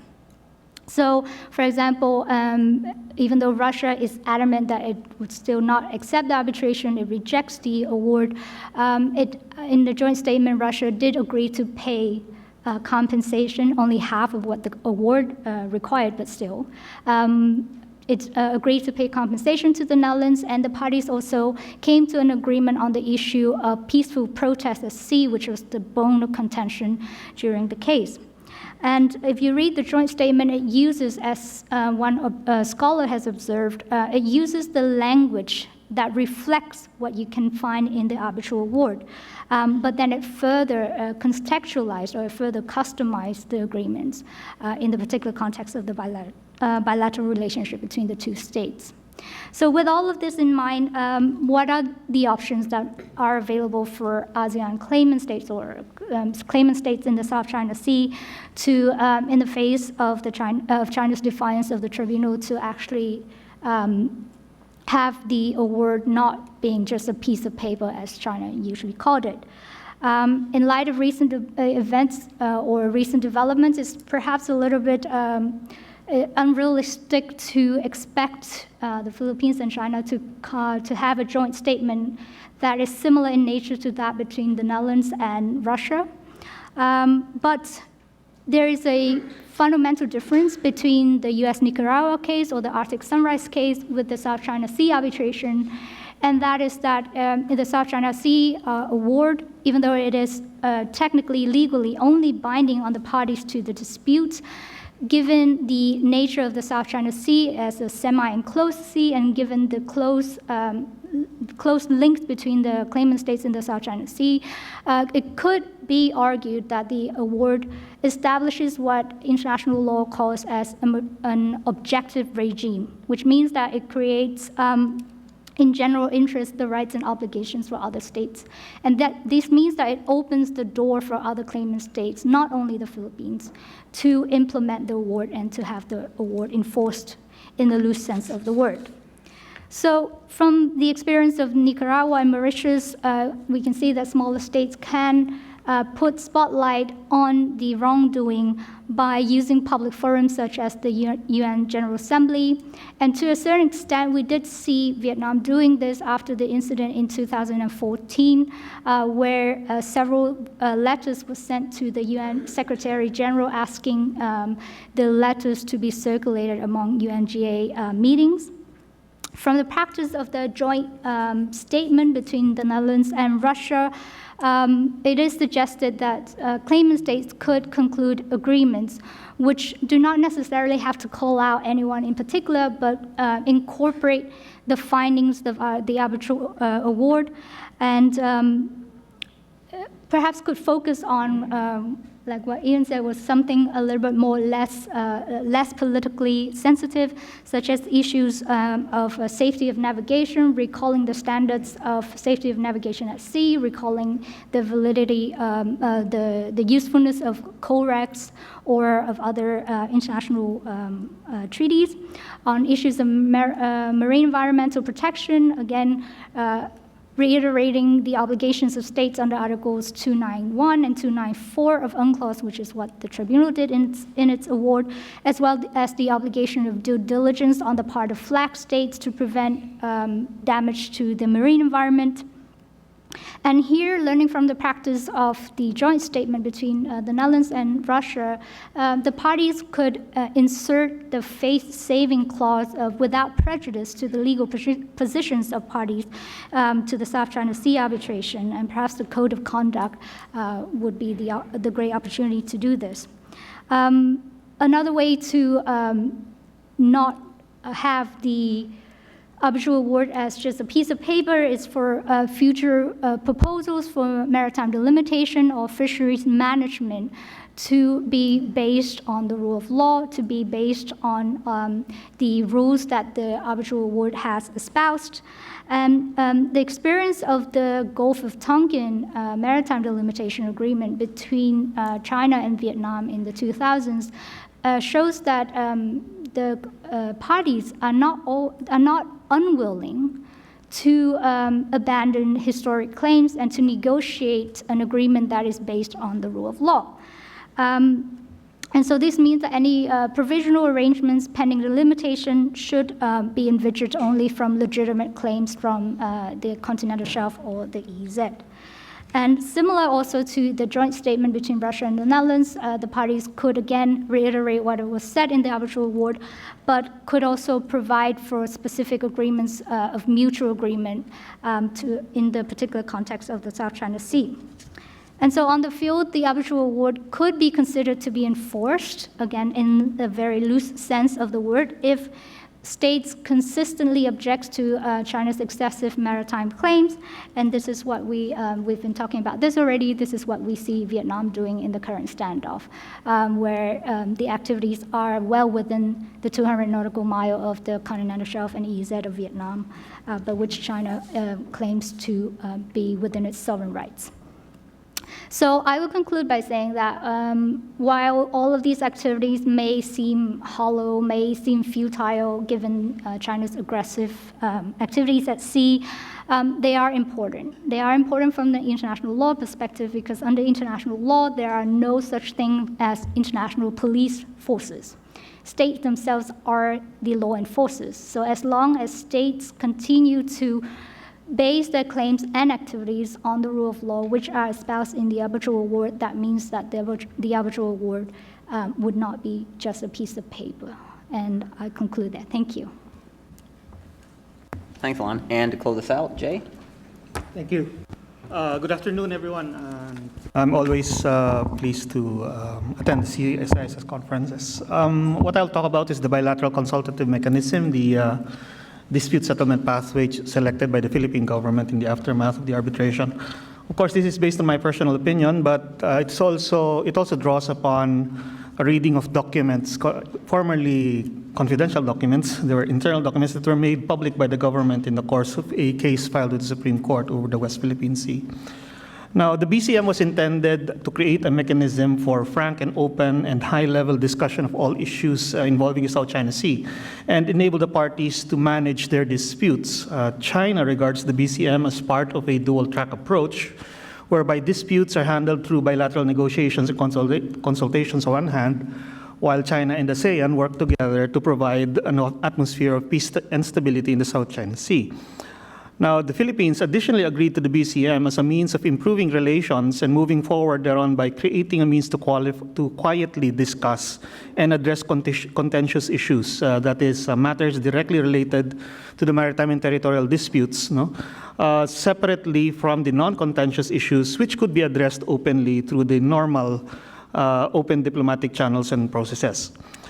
Now, 3 years and 4 meetings down the road, the BCM has yet to prove its worth as an effective means of truly addressing the core issues of the disputes. And unless the two parties change their behavior with respect to this mechanism, it will end up being nothing more than a cover for bad faith negotiations.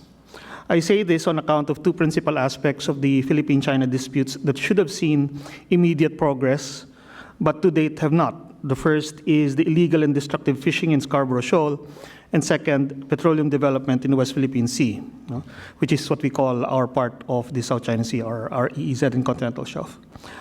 On the first, let me begin by recalling that what sparked off the 2012 standoff between the Philippines and China was the attempt of the Philippines to arrest Chinese fishermen harvesting giant clams, causing massive destruction to the coral reef habitat of the fish. Okay? And this happens to contribute significantly to the fisheries production of the West Philippine Sea and South China Sea. Between 2012 and 2016, that activity continued unabated while Scarborough Shoal was under the control of China, and Philippine fishermen were actively and completely excluded therefrom.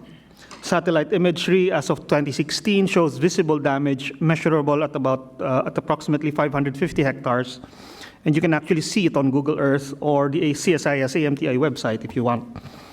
When China stopped preventing Philippine fishermen from fishing on the outer perimeter of Scarborough Shoal in November 2016, fishermen reported to the Bureau of Fisheries and Aquatic Resources that the destructive practice was ongoing despite the presence of the China Coast Guard. Note that aside from being protected by CITES, giant clam harvesting, the giant clam trade, was banned by China itself earlier that year. In April 2017, however, the same was reported to BFAR again on 3 separate occasions, indicating that the harvesting was continuing and extensive. When the BCM itself was inaugurated on 19 May 2017, the issue was reportedly among the matters raised. And the joint statement of the first BCM reported frank, in-depth, and friendly discussions that were described as fruitful and productive. Yet at the resumption of the fishing season later that year in August 2017, giant clam harvesting on Scarborough Shoal was again reported to BFAR. A Philippine Coast Guard area patrol also photographed such activities, but these were not widely recovered in the media. The BCM was delayed in view of the ASEAN-China summit that year, which in November 2017 came out with an ASEAN-China Declaration of Coastal and Marine Environmental, a decade of coastal and marine environmental protection. This seemed to provide some hope that some action would soon be taken against the practice. But the giant clam harvesting was reportedly, the giant clam harvesting was reportedly raised at the second BCM on 13 February 2018, which ended with a statement that both sides had productive exchanges of views on ways to strengthen cooperation in areas such as marine environmental protection, among others, and that technical working groups had convened to identify possible cooperative initiatives. But the following month, the Northern Luzon Command of the Armed Forces of the Philippines monitored relentless giant clam harvesting by more or less 15 Chinese fishing vessels. This was corroborated by a similar report at the same time to the BFAR. These reports were not of public knowledge at the time. However, a media crew attempting to document the fishermen's situation in Scarborough Shoal, since there were persistent reports from the fishermen themselves, the crew caught on video members of the China Coast Guard taking the best catch of Philippine fishermen worth hundreds of dollars and then giving them tokens of cigarettes and 6 packs of water in exchange. The third BCM on 18 October 2018 indicated that discussions were taking a more serious turn, so much so that the parties had to emphasize that the contentious maritime issues are not the sum total of China-Philippine relations, even as they discussed recent developments in the South China Sea carrying political and security implications. The Philippines did in fact raise the issue with China, and internally the technical agencies recommended that the delegation should take the view that no actions have so far been adopted by the Chinese government to address the illegal poaching of giant clams in Bajo de Masinloc or Scarborough Shoal and its concomitant impact on the marine environment. Unfortunately, despite that, it appears that no concrete action was taken thereafter. A news crew attempting to follow up and confirm reports that the practice of the CCG in taking the fishermen's best catch was stopped, they were prevented by the CCG from even approaching the shoal in early November 2018, just before the arrival of Xi Jinping in Manila. On 21 November, the MOU, or the Memorandum of Understanding on Oil and Gas Cooperation, was signed, and the meeting statement mostly repeated word for word the content of previous BCM statements.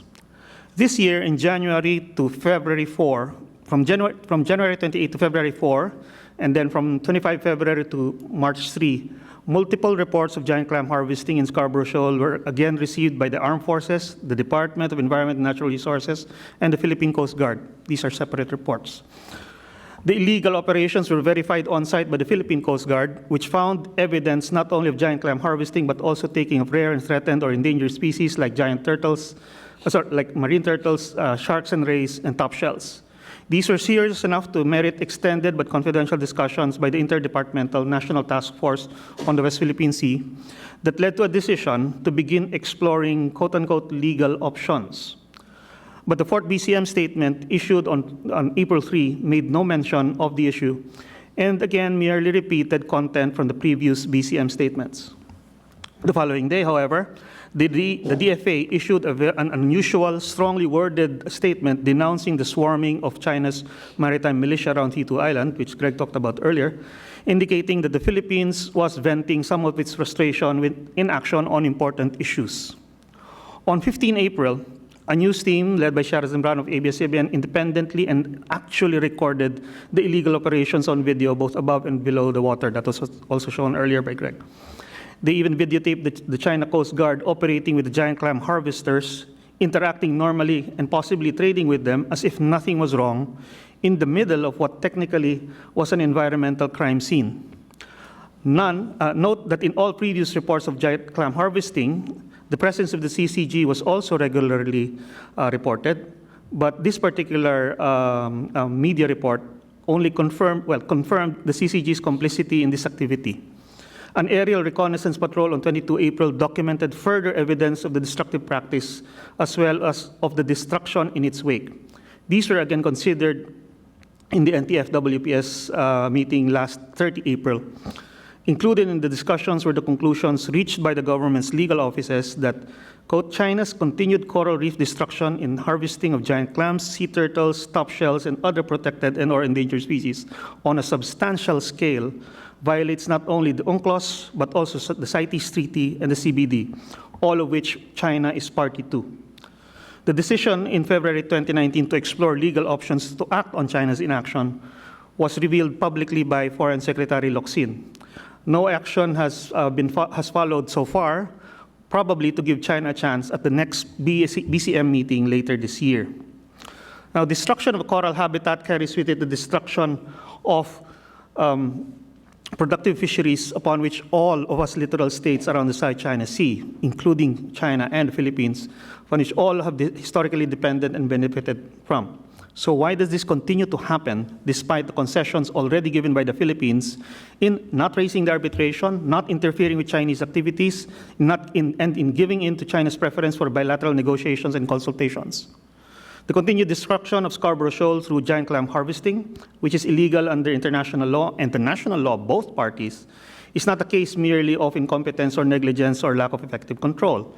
And China's continuing failure to just simply stop destructive fishing by its own people under the CCG's watch and in the context of the BCM does not at all bode well for its image, sincerity, intentions, or trustworthiness. China's actions on this issue are a perfect, visible, and direct measure of its commitment, or absence thereof, to earning trust and building confidence in the proper management of these disputes. Now, let me turn to the MOU on oil and gas cooperation signed last 20 November.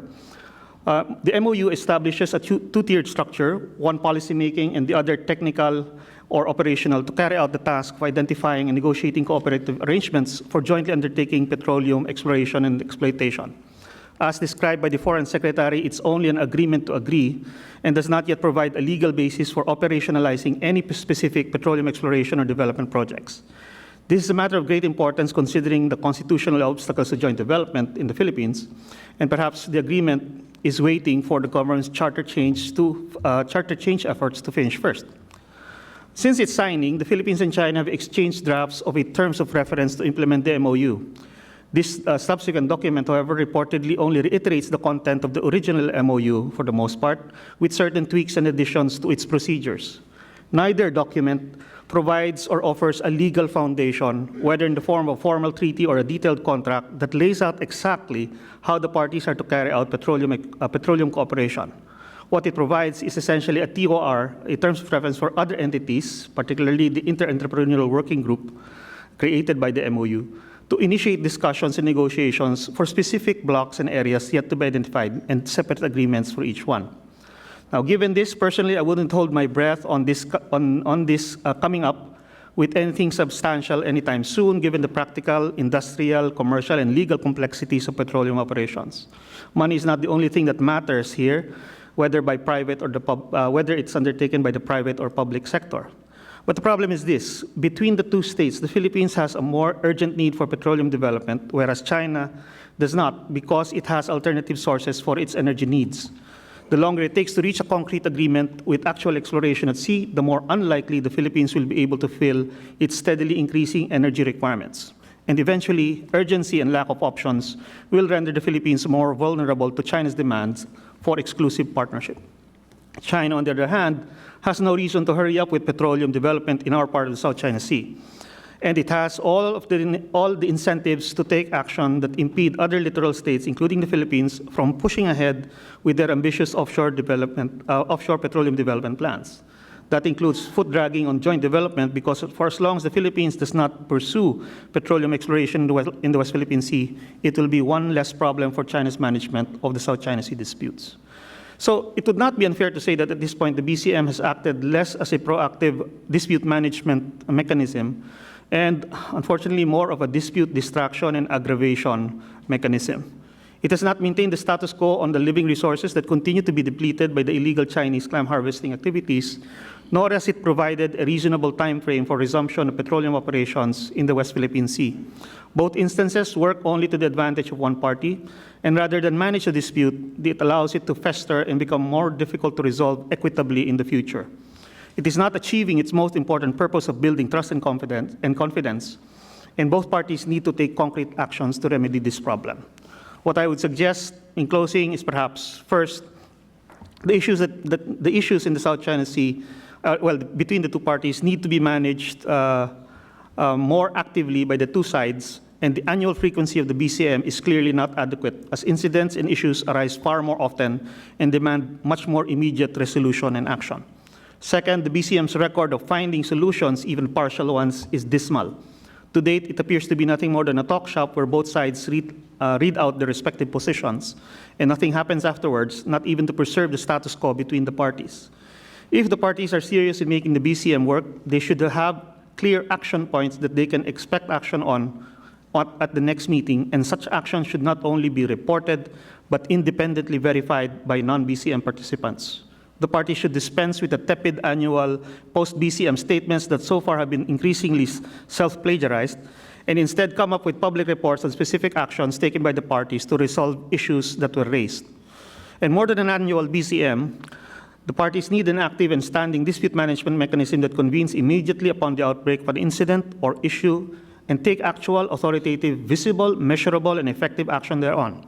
The past 3 years presented numerous incidents that could have been opportunities for both parties to demonstrate their sincerity and urgency in changing the trajectory of these disputes toward equitable resolution.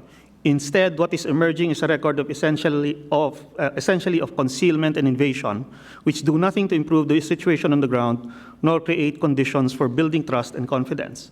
So unless the parties improve the BCM process, it will be nothing more than an annual perfunctory show. Thank you very much. Thanks, Jay. So to return to the title of our panel, Pathways to Dispute Management, Ian told us not to expect a breakthrough from the COC process by 2021. Prashant told us not to expect a breakthrough on CBMs.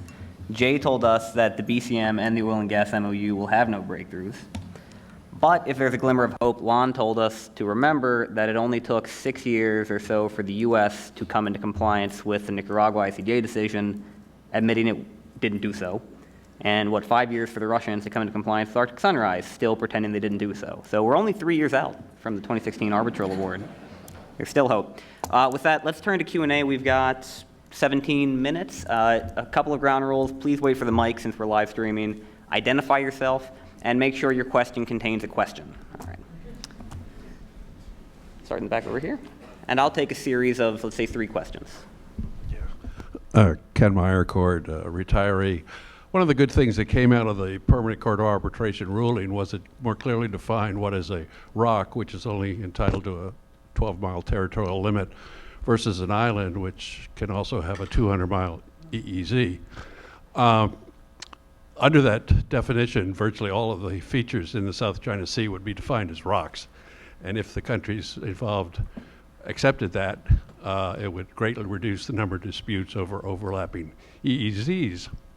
Do you think it would have a positive impact if we set a good example by relinquishing the EEZs we claim over the outer Hawaiian island chain, most, if not all of whose features would be declared rocks, in particular Marl Reef, which doesn't even break the surface? Let's take a couple more. Do Stein right in the middle.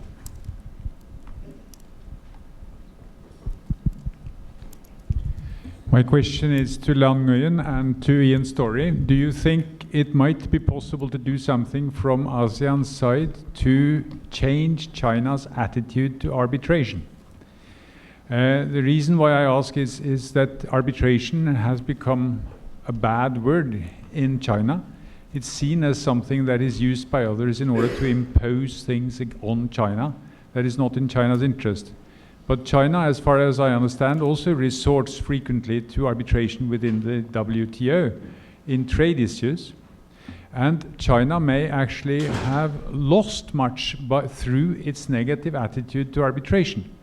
In my history studies, I saw that France, when it suggested to Chiang Kai-shek's government to have international arbitration over sovereignty to the Paracels in 1947, the French Minister of Foreign Affairs actually expected to lose the case. But they needed a case to explain to the Annamites, as they called them, or the Vietnamese, this was, but Chiang Kai-shek said no immediately. And then you get to 2014, where China behaved so stupidly. They didn't even do the things that the United States did in the Nicaragua versus US case, and that is to fight the jurisdiction. They didn't accept the document that they got from the Philippines. They did not nominate a judge. If they had nominated a judge, they could have influenced the composition, and they could have fought against jurisdiction, and there would not have been any award before Duterte took over in the Philippines. So the Chinese actually destroyed their own case. And then in ASEAN, you have one of the world's most enthusiastic defenders of arbitration in international affairs, and that is Mahathir, who says that the Asians are more civilized than the Westerners. The Westerners, and in particular Americans, they are on an animalistic stage. They fight wars. We Asians are more civilized. We resort to arbitration. We did it with Indonesia. We won. We did it with Singapore. We lost but respected it. So that's how we Asians are. But China is not like that. Could that be changed? All right, we'll take one more. Let me actually pick this side of the room. I've been only looking in one way, right in the back corner here.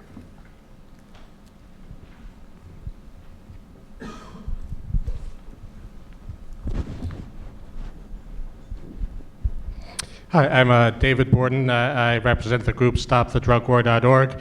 My question is the impact this ongoing geopolitical situation has on human rights advocacy, particularly referring to the extrajudicial killings in President Duterte's drug war in the Philippines. Does Duterte's friendly standpoint towards China versus his tensions with the U.S. Constrain our options in the ways that it seems like it would? And generally, what kind of space does this geopolitical situation leave us with the U.S. or other governments that prioritize human rights? Thanks. Why don't we start with Ian and then move down the line? Okay, I'll just address Stein's question. Can ASEAN change China's attitude towards the Arbitral Tribunal ruling? Short answer, no.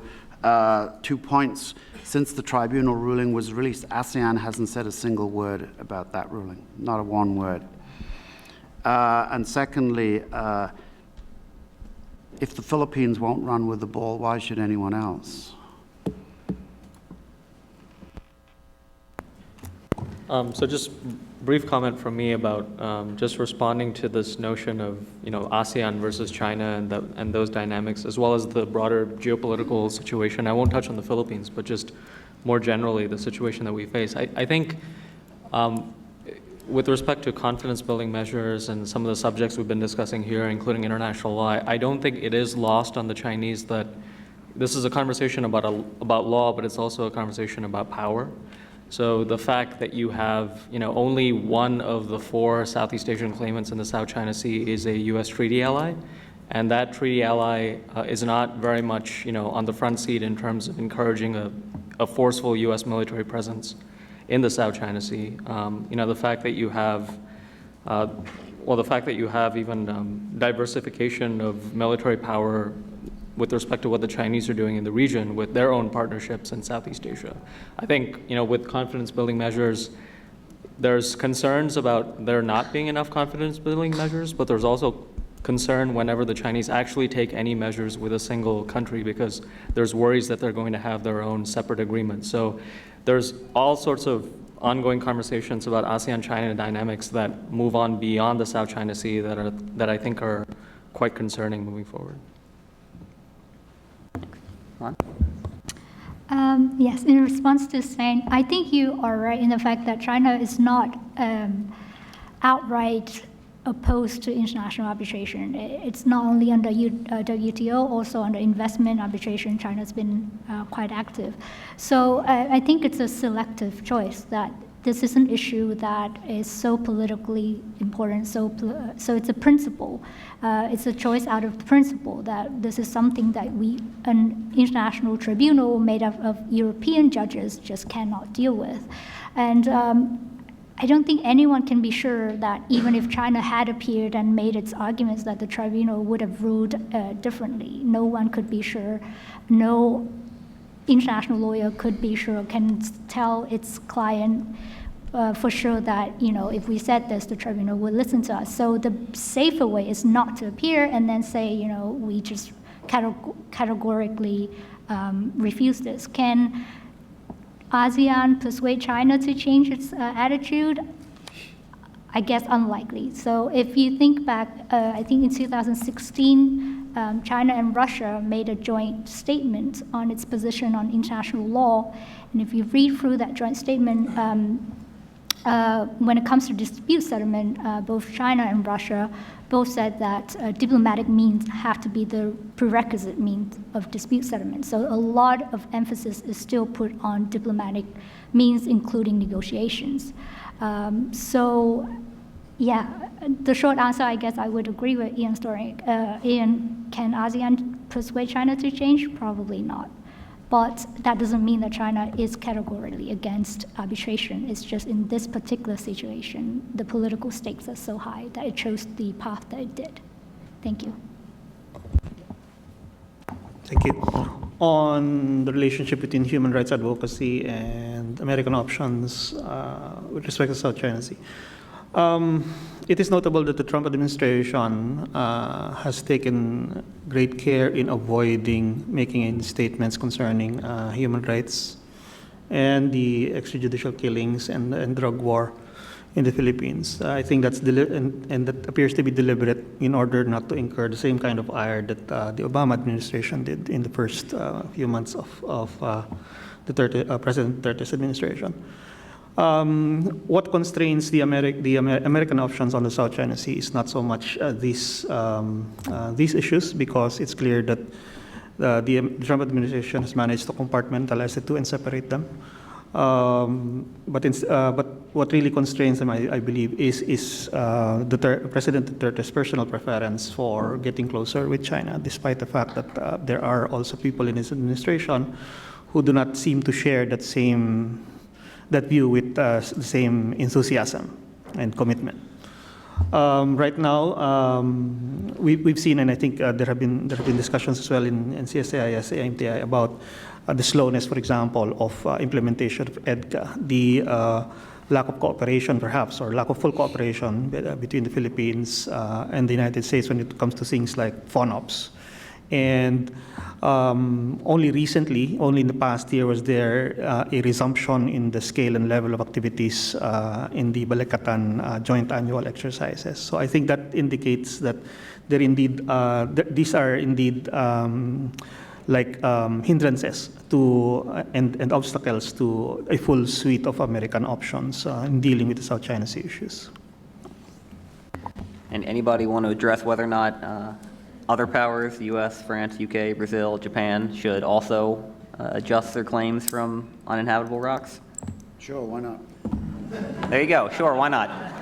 All right. The UK did withdraw its EEZ claim on Rockall, so they only some. Fair enough. I mean, Bill got us. The UK has done it once. The U.S. will start by ratifying UNCLOS, and then we will get around to the status of 121.3 rocks. Let's take one more quick round of questions. We've got Admiral McDevitt up front.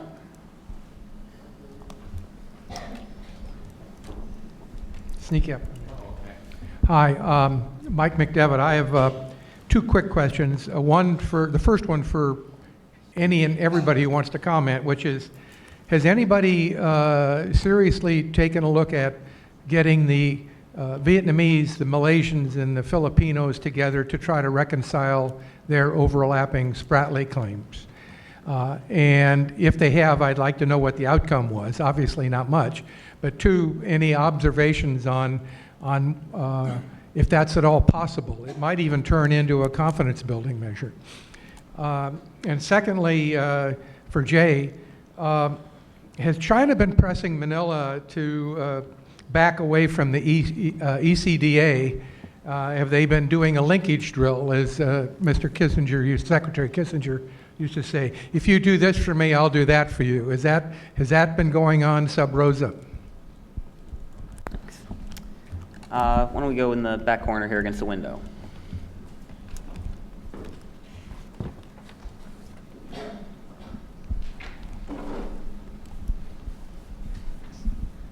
Jake Suss, U.S. Air Force.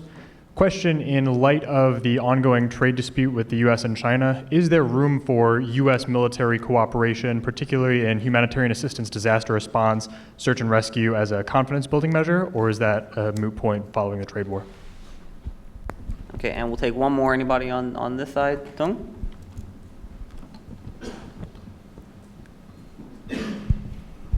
Thank you. My question is for Ian. Do you think of the possibility of the 3-year deadline is missed? And what would be the reasons for that deadline is missed? All right, and let's go back down the line again. Ian, do you want to start with that question?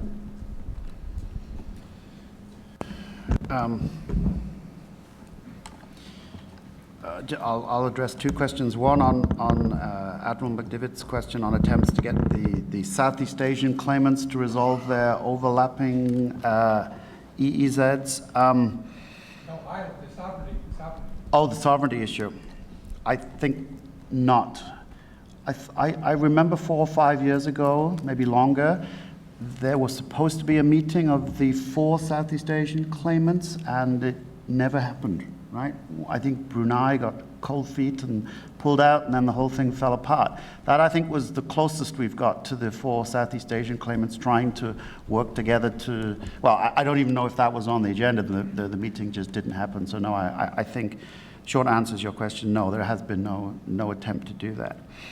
The question on the 3-year deadline, well, as I said in my presentation, there are some quite tricky issues to resolve. I don't think the ASEAN states, they don't see it as a deadline. It was a call by China that was unilateral and actually reversed their long-standing position, which was that artificial deadlines should not be imposed. And then suddenly in September of last year, they said, well, let's wrap this up by 2021. I think that caught ASEAN states by surprise, and as I said, it's an aspiration that some countries are very keen to get it signed much earlier than that. But given the issues that they have to resolve, it might be a bridge too far. For sure.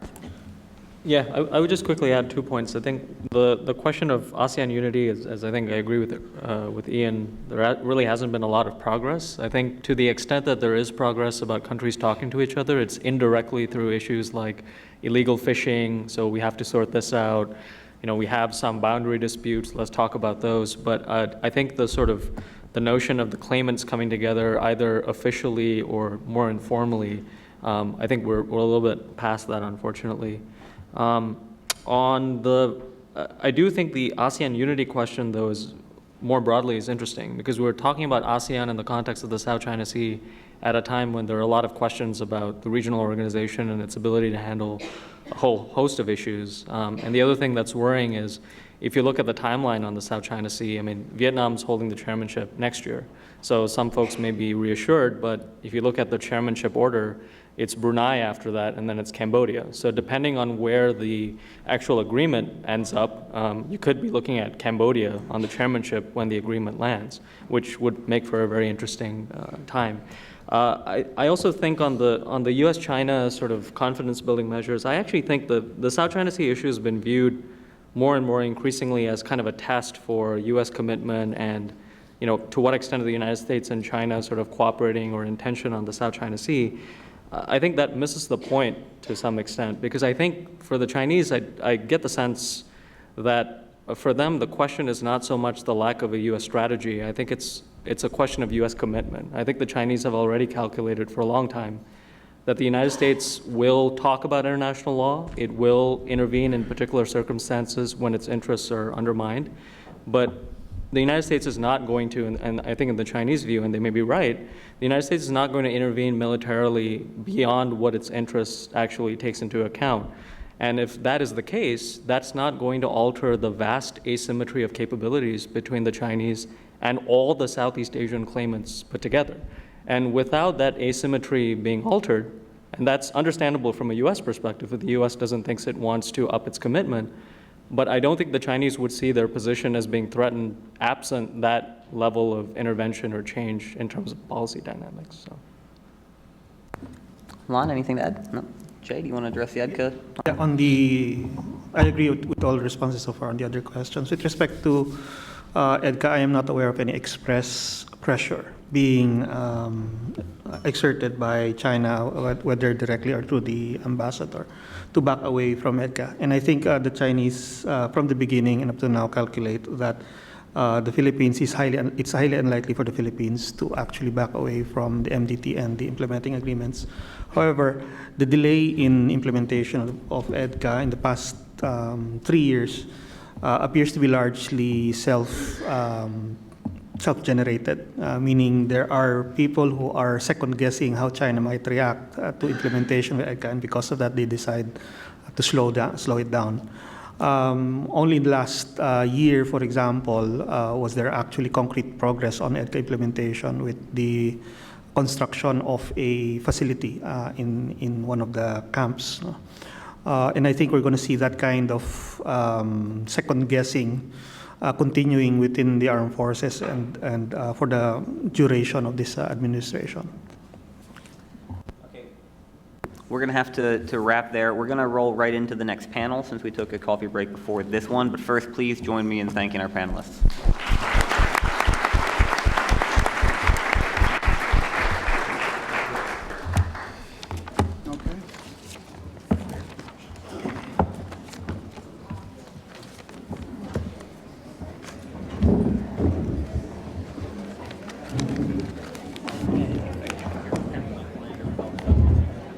Sticking around for a few days, or you headed back? Or? Yeah.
Thank you all. I've been listening, and I don't think I heard anyone solve this particular problem. So we're going to keep going. If I could ask everyone to please take your seats. I feel a little bit like Kevin Bacon in Animal House.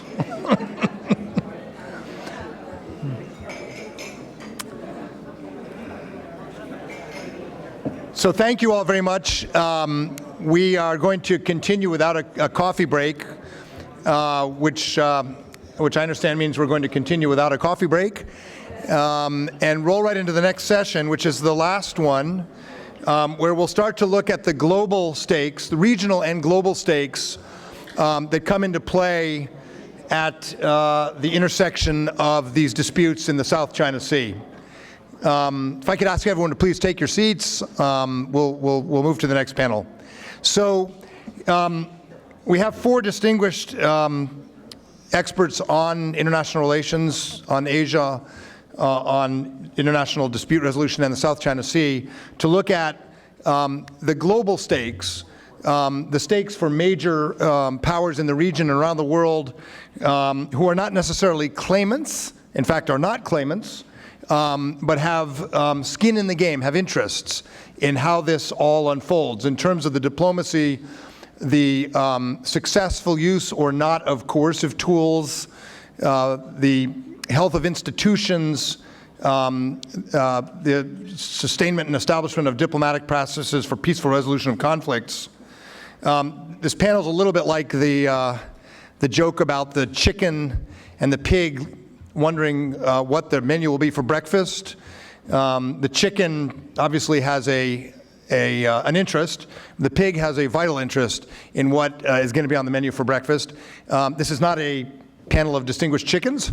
There is more than just interest, I think, for some of the players represented at the table. There are core and important security and diplomatic interests at play, and we'll hear about those.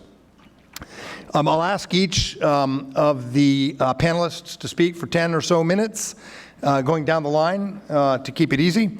And then I'll ask a few questions so that we can focus on what is at stake for major players who are not direct claimants in terms of sea lanes, stability, the rule of law, the health of institutions, the credibility of American security commitments and forward presence, and regional and global order. So we'll begin with, and I'll introduce you all, and then we'll start with Professor Toshiro Nakayama to my immediate right. Nakayama-sensei is a professor of American politics and foreign policy at the Faculty of Policy Management at Keio University, Shonan Fujisawa campus. He is also an adjunct fellow at the JIIA, the Japan Institute for International Affairs, and this year, academic year, is at the Wilson Center in Washington. He is from Japan, but he spent considerable time in which Dakota? South Dakota. And then next we'll hear from Sarah Kirchberger. Dr. Kirchberger is head of the Center for Asia-Pacific Strategy and Security at the Institute for Security Policy at Kiel University. Her current work focuses on maritime security in Asia, Russian-Chinese military relations, China's armed industry, and China's naval and space development. Then we'll turn to Pooja Bhatt. Pooja is a PhD candidate with the School of International Studies at the Jawaharlal Nehru University in Delhi and is working on a book titled China's 9-Dash Line. And not last or least, and certainly the furthest traveled to this conference, Beck Strading. Dr. Beck Strading will speak to us. She's a lecturer in politics in the Department of Politics and Philosophy at La Trobe University in Melbourne. Her primary research is on Australia, Timor-Leste, Indonesia politics, foreign policy, and comparative politics. So we have experts on military issues, foreign policy, conflict resolution, and I forgot to introduce myself. I'm Michael Green. I am the preeminent expert in the world on the South China Sea. And so any questions I'm happy to answer. No, I'm the Senior Vice President for Asia here at CSIS, and Professor Georgetown, and an expert on grand strategy, which means I don't answer detailed questions if there are any directed at me. So with that, Nakayama-sensei, start us off. Well, thanks, Mike, and I thank the CSIS for having me here. As all good Japanese would do, I have to apologize first because I'm not an expert on South China Sea, nor a lawyer, nor a historian. I sort of follow American politics, American foreign policy, and U.S.-Japan relations. So today, I'd like to focus on how sort of Japan perceives what's going on in South China Sea, and what's going on in South China Sea is quite naturally very important for Japan. And in terms of people's interest in the issue, compared to like East China Sea and Northern Territorial issues, quite naturally the interest is low. But the importance is, I think, quite straightforward because Japan totally depends on trade. I'm not going to go into numbers, but like in terms of the whole amount of trade, more than 90% we depend on sort of maritime sea lanes. So quite naturally, it is quite important. And particularly, South China Sea is a very important maritime lifeline for Japan. Most of the sort of sea lane Japan depends on goes through other nations' EEZs. And if, of course, quite naturally, the choke point is blocked, that would sort of make Japan put Japan in a very vulnerable position. So if a single sort of country dominates that space, it would and sort of transfer the strategic balance. It would crumble, or it would put Japan in a very vulnerable position. So Japan has been addressing the issue of South China Sea in various ways. And I would say that free and open Indo-Pacific would sort of contain the concern about South China Sea. There's 3 pillars in Japan's Indo-Pacific, free and open Indo-Pacific policy, and quite naturally, the first pillar would be promotion and establishment of the rule of law, freedom of navigation, and free trade. And the second pillar would be pursuit of economic prosperity, and the third is commitment for peace and security, which would include capacity building and issues like HADR. Although it is not directly addressed, the fact that sort of China might try to make that sort of region its own sanctuary is a huge concern in Japan. Although Japan does not engage in FONOPs like the others do, we do engage in participate in various joint exercises. And as I understand, the U.S. has not asked Japan to join in the FONOPs. Naturally, it would create some sort of domestic, discussions, controversies, and also the fact that we would sort of participate in FONOP and that would have on the regions surrounding East China Sea is another concern. So we are not engaged in FONOPs, but we do quite explicitly support U.S. FONOPs in the region, and we do engage in various joint exercises. There's so many, I will just list up some important ones. Last year, Japan came up publicly in saying that they have conducted sort of submarine exercises in South China Sea. In addition, they've added that they've been doing this for more than 15 years. But the fact that I guess they came out publicly was quite important. This year in June, the Coast Guard and the MSDF conducted a joint exercise. And there was also a joint exercise by the Izumo, now a helicopter carrier, which would be transformed into a sort of an aircraft carrier, conducted a joint exercise with USS Reagan. And on Izumo, I understand that 30 Ground Self-Defense Force Amphibious Rapid Deployment Brigade was on that ship as well. So we do conduct quite a few joint exercises. But there's a perception in Japan that strategic balance in South China Sea is favoring China. The recent sort of as the media reports, the missile testing by China is of a huge concern. Some of the commitments made by Xi Jinping back in 2015 was totally ignored. So we see in sort of China's action an ambition to displace, or maybe displace is a too strong of a word, but marginalize the U.S. from its traditional sort of leadership role in Asia-Pacific or Indo-Pacific. I would say that there are 4 issues in Western Pacific that would have a big implications to sort of a geostrategic balance in the region. One is issue on sort of Korean Peninsula. Second is Taiwan Straits, East China Sea, and South China Sea. And among those issues, I would say the issue that sort of American resolve would be tested, or harbinger, would be, I think, South China Sea. Because it would be really difficult on other matters to sort of change the status quo by its sheer force or sort of a sheer force of presence, I would say. So, and of course, East China Sea issue could be tricky, but if you think about the state of U.S.-Japan alliance, despite some difficulties, I think it is in a pretty good condition. So I think the sort of the harbinger case would be issue in South China Sea. There are limits to what U.S. can do, I guess, in South China Sea. There's foreign ops, there's joint exercises, and strengthening its relations with the alliance partners and the partners, which may not deter sort of China's reactions. So nobody's really talking about total like retrenchment or retraction or reluctance or however you want to call it. We're not talking about that. But if there's a sort of a slight sign of reluctance, retrenchment, or retraction from the U.S., I think the message would sort of resonate in a negative way, quite strong.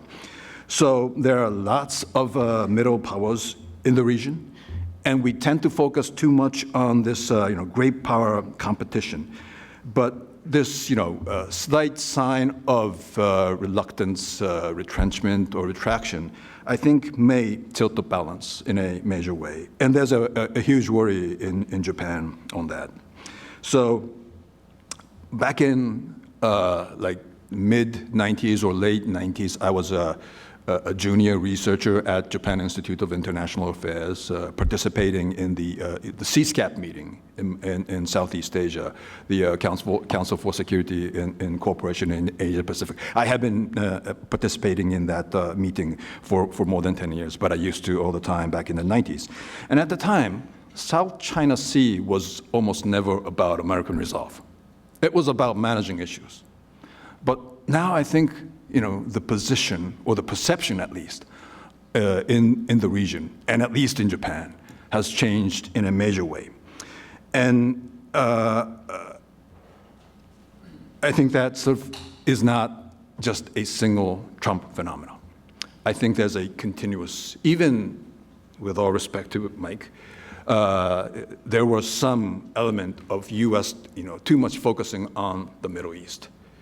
In the sort of Bush era. And in the Obama era, there was the pivot, there was the rebalance, but the message didn't really penetrate. There was always a worry about American commitment. And of course, you have the Trump administration now. So there's a general sense of uncertainty about the role of U.S. in Asia. And now you see, DOD in a very sort of visible manner, coming out with its Indo-Pacific strategy. But it seems like, the State Department is on the back, on the sort of the backseat, not quite visible. On TPP, U.S. is sort of totally backing down. So, Japan tends to see the positive side in our region, but, there are doubts about, or uncertainty about the role of U.S. in Asia. And I think the message is clearly mixed. So it all depends on how, I guess, sort of China would be framed, right, in Washington, and how U.S. would sort of handle the China issue. And we've been hearing recently that there is a new consensus emerging in this town, that everybody is tough on China, right? But is that really so? Zach, your former colleague, and Hal Brands had written an article in Texas National Security Review, and there are like 4 schools in sort of trying to understand or try to sort of position China in American sort of policy world. He said one is accommodationists, sort of that's kind of disappearing. There'll be sort of collective balancing school, and there's comprehensive pressure school, and the regime change school. So even among sort of the tough China approach crowd, there are like 3 schools. So I think this debate would continue on for a while. And who would be the most sort of influential voice within that sort of, China and Asia policy crowd would, I think, have a significant impact on how U.S. would, accept its role in South China Sea, and more broadly in East Asia. And I think that chapter hasn't been finished yet. I think it's still ongoing. So I think we have to pay close attention to how China will be framed in Washington and beyond. So I'll end here. Thank you, Sarah. Yes, thank you very much also to CSIS for having me. And yeah, it's my honor to say a few words about European perspectives on this issue. And of course, they are very diverse. And I think we had two European speakers, at least two European speakers before, Bill Hayton and Stein Tønnesen. And I think they have already shown some of the typical European attitudes toward this problem in some ways. Bill has emphasized the importance of correct application of legal principles according to facts, in this case, historic facts. And Stein Tønnesen has emphasized the importance of peaceful resolution of conflict. So these would be two very typical priorities for Europeans. But one can say that most Europeans have probably not been too concerned about the South China Sea issue until very recently. It used to be a topic that few people knew about or were interested in.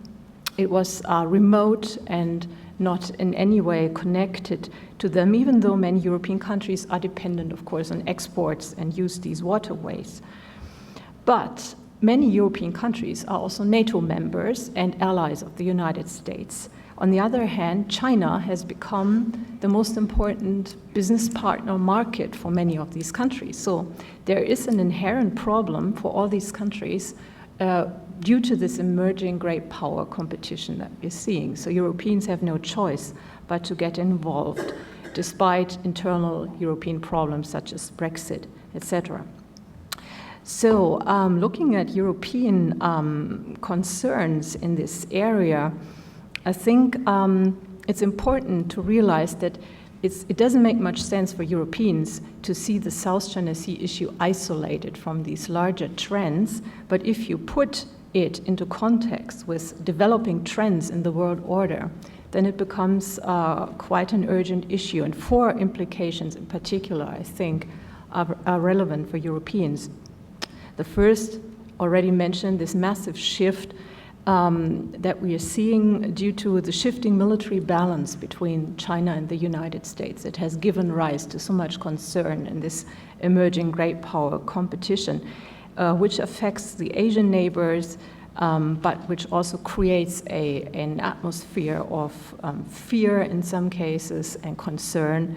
And this is in stark contrast to the deteriorating military capabilities of many European states that have only very recently begun to address this gap that they have compared with the great powers.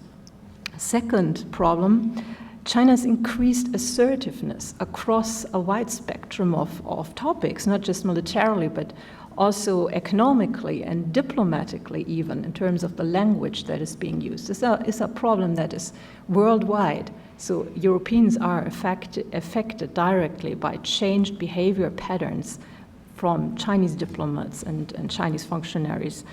And this is something we also see in the South China Sea in the bullying behavior towards, for instance, the Philippines.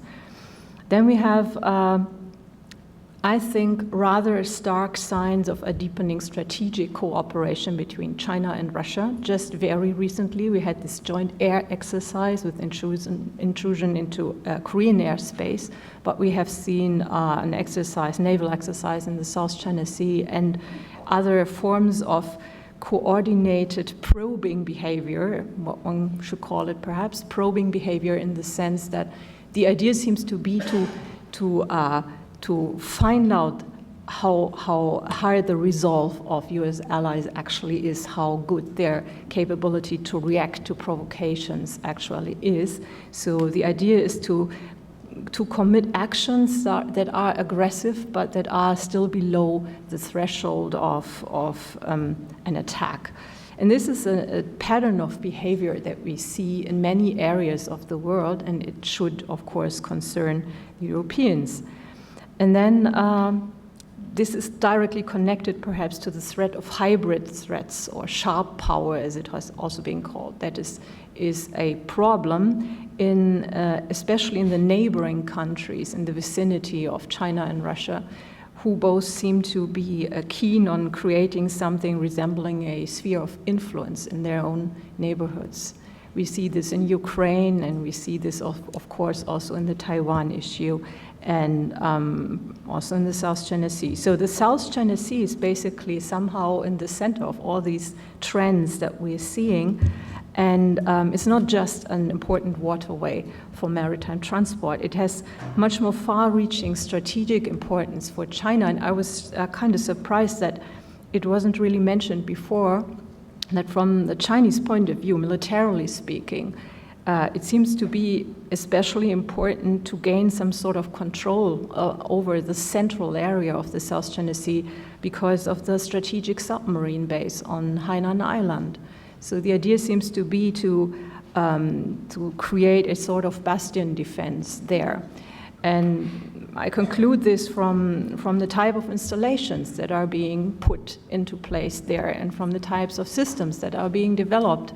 If we look into technical journals from Chinese scientists researching systems that are being developed for this area, we find mentions of vast hydrophone networks and connected to directly to buoys that will transmit signals to a data processing center on land to be able to basically analyze vast amounts of data to create an integrated real-time picture of what is going on in the subsurface domain in the South China Sea. And this is not something you do just to scare away a few fishermen.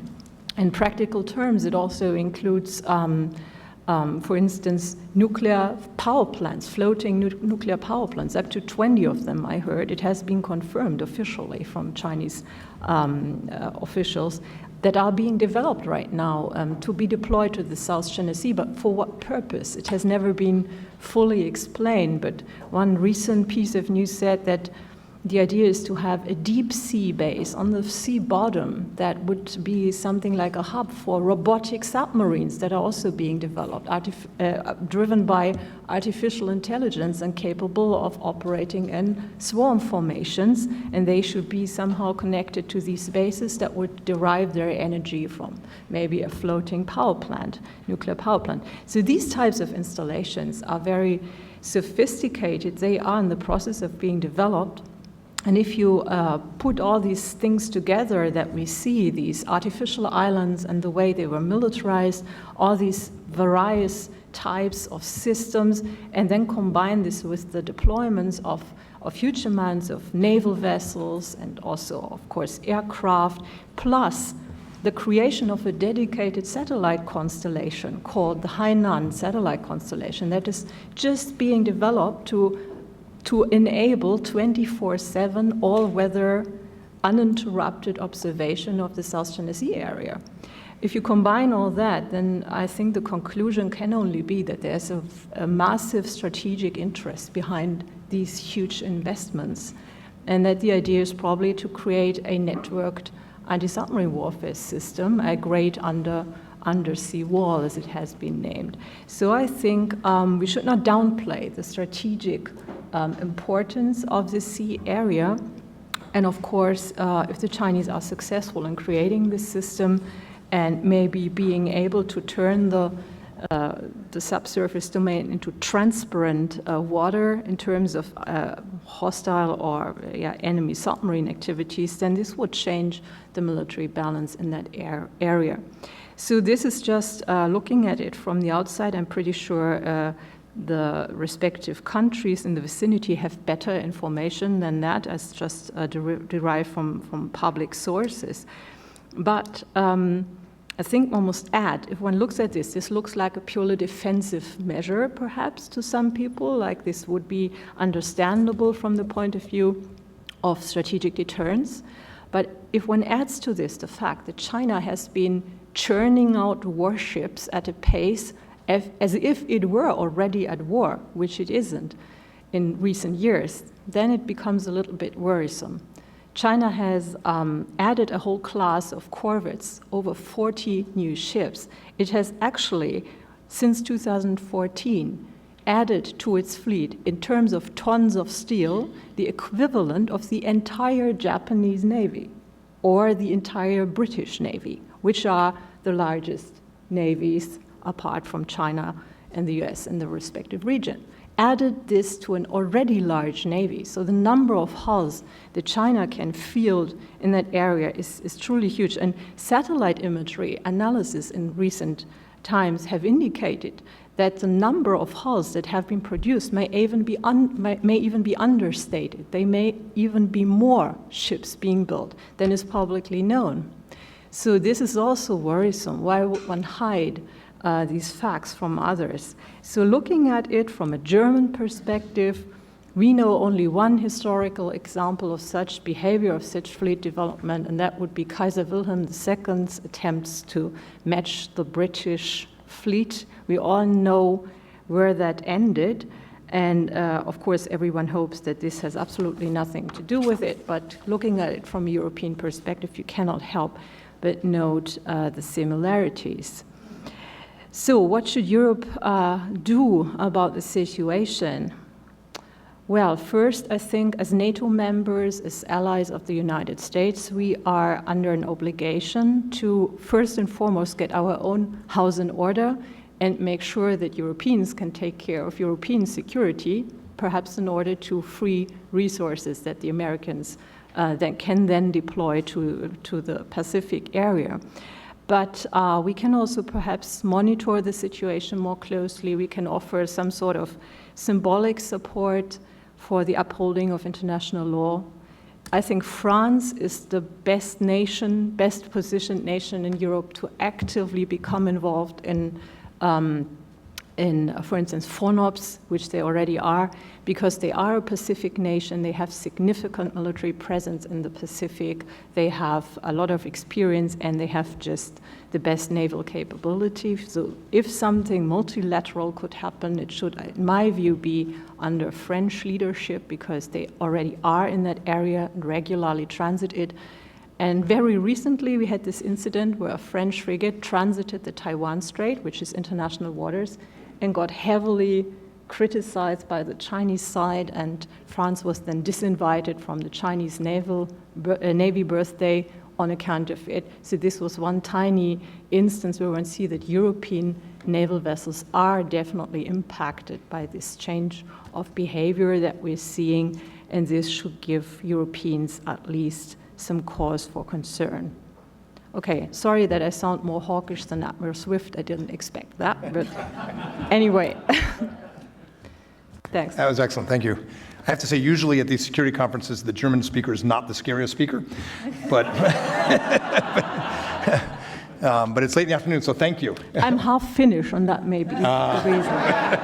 You know about big powers on your doorstep then. That was excellent, thank you very much. Good evening, ladies and gentlemen. At the outset, I would like to thank CSIS for flying me all the way from New Delhi to here and take my opinions on India's interest in South China Sea. And however, I will try to, fight my ongoing jet lag after 23-hour travel and do justice to the topic. So as we all know, India does not have territorial and maritime claims in the South China Sea, unlike the other SCS littoral, South China Sea littoral nations. However, we need to understand India's position in the South China Sea from several perspectives, from the larger framework of India's own love-hate relationship with China, India's own ongoing aspiration in regional geopolitics, as well as India's own relationship with its other ASEAN and Asian countries that India is trying to build over the years under its Look East policy and Act East policy. So within that framework, I would try and locate how India sees its interests in South China Sea. So my talk would be in three parts. First of all, I'll quickly cover India's formal stance on Indo-Pacific and South China Sea, which is quite recent.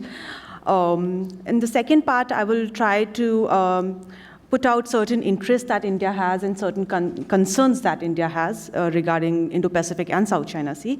And in the third part, I would like to put out certain caveats, or if I may call so, for US and other countries who are expecting certain kind of responses from Asian countries, particularly from India, and what can they expect in terms of responses. So coming to the first part of my talk would be India's formal stance. So since Prime Minister Modi's Shangri-La dialogue statement, we have had ongoing statements coming out from the Indian political system that how we want Indo-Pacific to be and how we want South China Sea to be. So in short, India's position on South China Sea is that it seeks peace, stability, and security of the South China Sea based upon internationally accepted rules of laws and norms. India supports freedom of navigation and overflight, unimpeded commerce, and that has to be based on principle of international law, which is reflected notably in UNCLOS. In terms of resolving the disputes which are ongoing in the South China Sea, India believes that the resolution of these disputes should be through peaceful means without threat or use of force, and countries should exercise self-restraint in the conduct of their activity. Otherwise, these could complicate and escalate the disputes affecting the peace and stability of the region, which India would not like. Given that, having said that, this is not to say that India does not have its interest and concerns about the South China Sea. So I would broadly categorize those interests in 4 sections. First would be India's own presence in the offshore oil fields for securing its own energy needs. So since past 10 years or so, India's international arm of Oil and Natural Gas Corporation, which is ONGC Videsh Limited. It has been exploring oil in 2 of the oil fields in the waters of Vietnam, Block 127 and Block 128. And this has been going on since then. India is a developing economy, and it is in need for newer resources, for alternative sources of energy. And on the other hand, Vietnam is also seeking Indian investment. So these 2 countries make a good combination in terms of exploration. However, in terms of understanding how India sees the ONGC exploration as a commercial operation, and it is not connected anywhere to the dispute. That has made clear by Indian official statements several number of times. Second interest would be protection of India's own trade route. If I may throw some data on you, India's 55% of trade passes through the waters of South China Sea. India is both an export and import market, and it has signed a comprehensive economic partnership agreement with Japan and South Korea. Therefore, we have a large amount of trade with Northeast Asian nations. In terms of India's export to Northeast Asian countries, it stands at 12% of its total exports. However, imports stand at 1/4 of its entire trade, which is 25%. Given this, if I can take the data from CSIS, which 2017 report, they had come out with this entire study that which country would be most affected in South China Sea in terms of any kind of mishap happening in that region.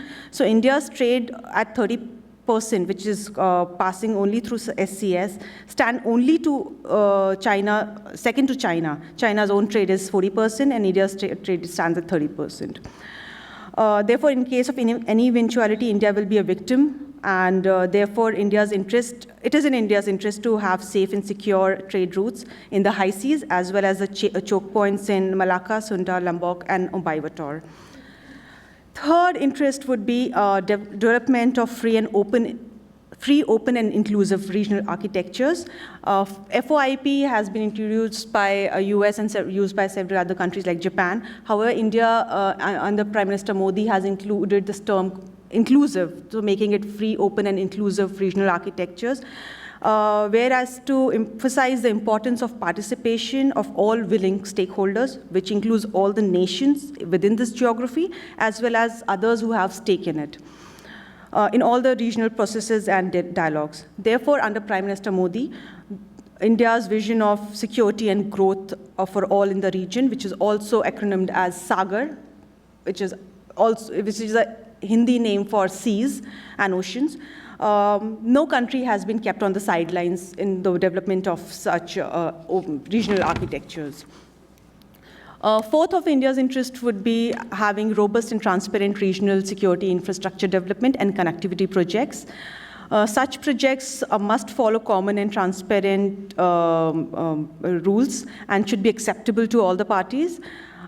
These projects must uphold sovereignty, territorial integrity, and equality of all nations. All infrastructure and connectivity initiatives in the region must follow universally accepted international laws and norms. Openness, transparency, and equality should be part of it. Most importantly, they must be based on the principle of economic viability as well as financial responsibility. It is in this regard, India is keen to build synergistic partnerships with other countries with having same objectives in the region. As a regional resident power, India shares warm and friendly relations with most of its neighboring states. This dynamic can play a crucial role in the development of healthy and sustainable infrastructure and connectivity projects in the smaller countries. Other countries that have the technological and financial capabilities can work with India for the regional support. Coming to the second part of concerns that India has in the South China Sea is the freedom of navigation in the high seas. As Article 87 of UNCLOS clearly provides for FONOPS freedom of navigation exercises for every country in the high seas, India also takes a stand on that, and India being a signatory of UNCLOS upholds the charter. However, the problem for India remains how, because till recently, India's position on FONOPS was something like how China had. India had a problem of when warships used to come, US warships used to conduct freedom of navigation in its exclusive economic zone, which was later understood as it was an excessive claim, and India no more takes that kind of stand. However, my conversations with a lot of naval officers and senior diplomatic officials tells me that they're still figuring out how India sees its FONOPS in operational terms now. So it's something which is in process. Second concern that India would be having is about the fisheries. Indian waters have the world's last healthy population of tuna fish, and it is a huge untapped resource in the deep waters of Indian Ocean. However, during the recent months, like in August itself, Indian fishermen have reported about foreign fishing vessels fishing in the waters of near Maharashtra, and they were conducting illegal, unregulated, and unreported fishing. There were as many as 10 Chinese fishing vessels which were reported within the Indian EEZ, and similar incidents were also reported within Maldivian EEZ. Incidentally, all the boats were equipped with the banned fishing gear such as bottom trawl nets, drifting gill nets, and such devices. This not only leads to overfishing and fisheries depletion, but also leads to marine environmental degradation. It also leads to economic losses to the country due to illegal resource exploration in its own EEZ. Coming to the last part of my talk would be what US and the rest of the world should expect as regional responses. One of the documents that has not been given quite much attention, and I would read that document very closely, would be ASEAN Outlook on the Indo-Pacific, which was released just a few weeks ago. What is interesting about that document is ASEAN is taking a democratic stand while formation of regional security architectures. It has clearly mentioned that it would not want new architectures to be developed. However, it wants the old architectures to be strengthened, and those architectures will carry on the functions. It has also asked for the entire regional security architecture to remain inclusive. Unlike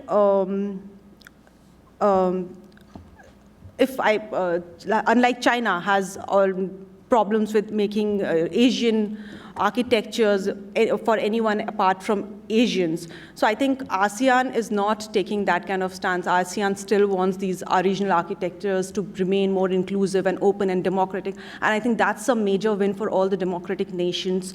And I think that is one document India and rest of the countries will be looking up to. And I think India's own vision towards Indo-Pacific and South China Sea will have a certain imprint of this document, which would be more democratic, which would be more inclusive. And that would be it. And yeah, that would be my final points. Thank you. Terrific, thanks. We'll come back to some of those in just a moment. Take some questions. Beck, can you hear? Yeah. Thank you. Thank you, CSIS, for the invitation to come back here and talk at this fantastic conference once again. I've been asked to provide a few comments on Australia's approach to the South China Sea. And as the last speaker, I think I'm going to be covering quite a few concerns that have already been discussed. But I'll begin by outlining Australia's three main interests as a non-claimant state in this set of disputes. I think one of the questions that I'm grappling with in my research is really whether or not the South China Sea is a significant issue for Australia, and I think the answer is yes or no, and I'll try and explain that kind of hedged answer. And then I'll consider some of Australians' actions in the context of the broader geostrategic competition. So the first priority for Australia in the South China Sea is really about regional stability. Australia's declaratory policy over recent years has expressed considerable concern for rising powers, challenging rules in spaces such as the sea and in the air, and sees these as threatening regional stability. And this is something that Australian policymakers perceives as being really important for Australia's ongoing prosperity and its own national security. So regional stability is something that Australia, like all the states here, takes really seriously when it comes to the South China Sea. It also expresses a concern and an interest in preserving freedom of navigation. Nearly 2/3 of Australian exports pass through the South China Sea, but this is a figure that has been contested within the Australian discourse about this issue. So there's a lack of consensus in the discussion about whether or not the South China Sea presents a challenge for Australian trade. And one of the reasons that people will present for why this is subject to exaggerated threat perception is that most of that trade is travelling to or from China. So it's unlikely, for those who make this argument, it's unlikely that China is going to impede this trade, given that its own interests are also involved in this. And some would argue that actually the real economic interest for Australia is the prospect of Beijing using its unique economic levers, for example, in commodity trade or in tourism or in the higher education sector, to punish Australia for taking a firmer stance on issues such as the South China Sea. So that's something that, for example, members of the Australian business sector will talk about when talking about trade issues. It looks to China to say Australia has gone 27 years without a recession. It survived the GFC pretty much intact, and a real important reason for this is Australia's relationship with trade and with economics, which tends to sometimes overlook other players that are really important for Australia's economic prosperity as well. But in any case, this is kind of a short-term view on the economy. In the long term, Australia's geography means that it has a long-term interest, like India, in ensuring freedom of navigation is maintained, particularly in the key choke points, Southeast Asia, the Straits of Lombok, Sunda and Malacca. So the economic interest and the debates around it are a little bit mixed, in my view, in the Australian context. But I think the key interest for Australia really lies in the idea of the rules-based order, and Australian foreign policy discourses really emphasise this ideal around the global rules-based order. And so South China Sea is a smaller part of a much bigger concern about the changing balance of power in the region and about the continuing role of the United States in that. And this is part of Australia's own Indo-Pacific construct, is this idea, the need to kind of, or perceived need to kind of maintain this global rules-based order, which is often used as a proxy for ongoing US primacy in the region. But yet there's a real question about, whether the erosion of maritime law in the South China Sea will threaten the legitimacy of the UNCLOS regime as a whole. And I think this goes back to one of the central questions that has popped up a few times today, is about whether the South China Sea is a unique kind of area, or whether this is a testing ground for other challenges that are or are likely to occur in relation to the UNCLOS regime in the future. And this is a really important question for Australia, because Australia claims generous maritime entitlements under UNCLOS. Its exclusive economic zone is over 10 million square kilometres. It's the world's third largest EEZ. Yet Australia has a population size of 1/3% of the global population. So we're talking about, a very small population that has to try to manage this vast ocean area. Around 10% of the world's oceans is Australian EEZ. So this is a real question for a middle power. Australia anticipates illegal fishing threats to grow in sophistication and scale over the next 20 years in its EEZ, and it's already seeing South China Sea disputes pushing vessels down into its northern waters.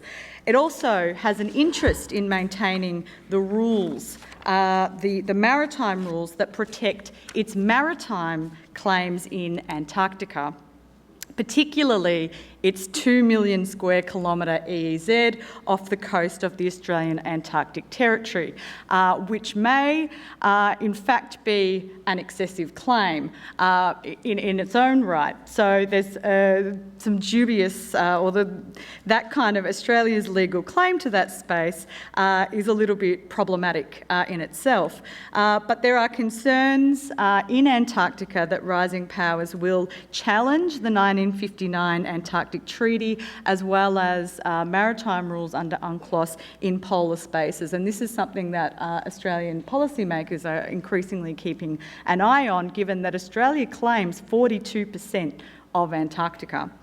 So ultimately, as a middle power with vast oceanic resources under UNCLOS, the preservation of maritime rules is not just about salvaging the US-led regional status quo, but it's intrinsically linked to some core interests, defence interests around securing Australian territory, borders and sovereign rights. So what's Australia doing to defend the maritime rules-based order? Well, I don't have time today to cover all of the different bilateral, multilateral, operational things that Australia is doing. So I'm just going to pick a couple of issues that I think are really important. The first is in its public diplomacy. So Australian leaders have been quite active in publicly criticising China for not abiding by the arbitral tribunal ruling in 2016. And this is quite distinctive because often Australian leaders will be quite hesitant in publicly condemning China on things like human rights issues. They often provide statements that can be quite hedged. So this is quite a significant sort of development in Australian public diplomacy. It has had a number of effects. The first, Beijing responded to this public diplomacy by criticising Canberra's own hypocrisy, particularly on violations or perceived violations of international law in Australia's dispute with Timor-Leste in the Timor Sea.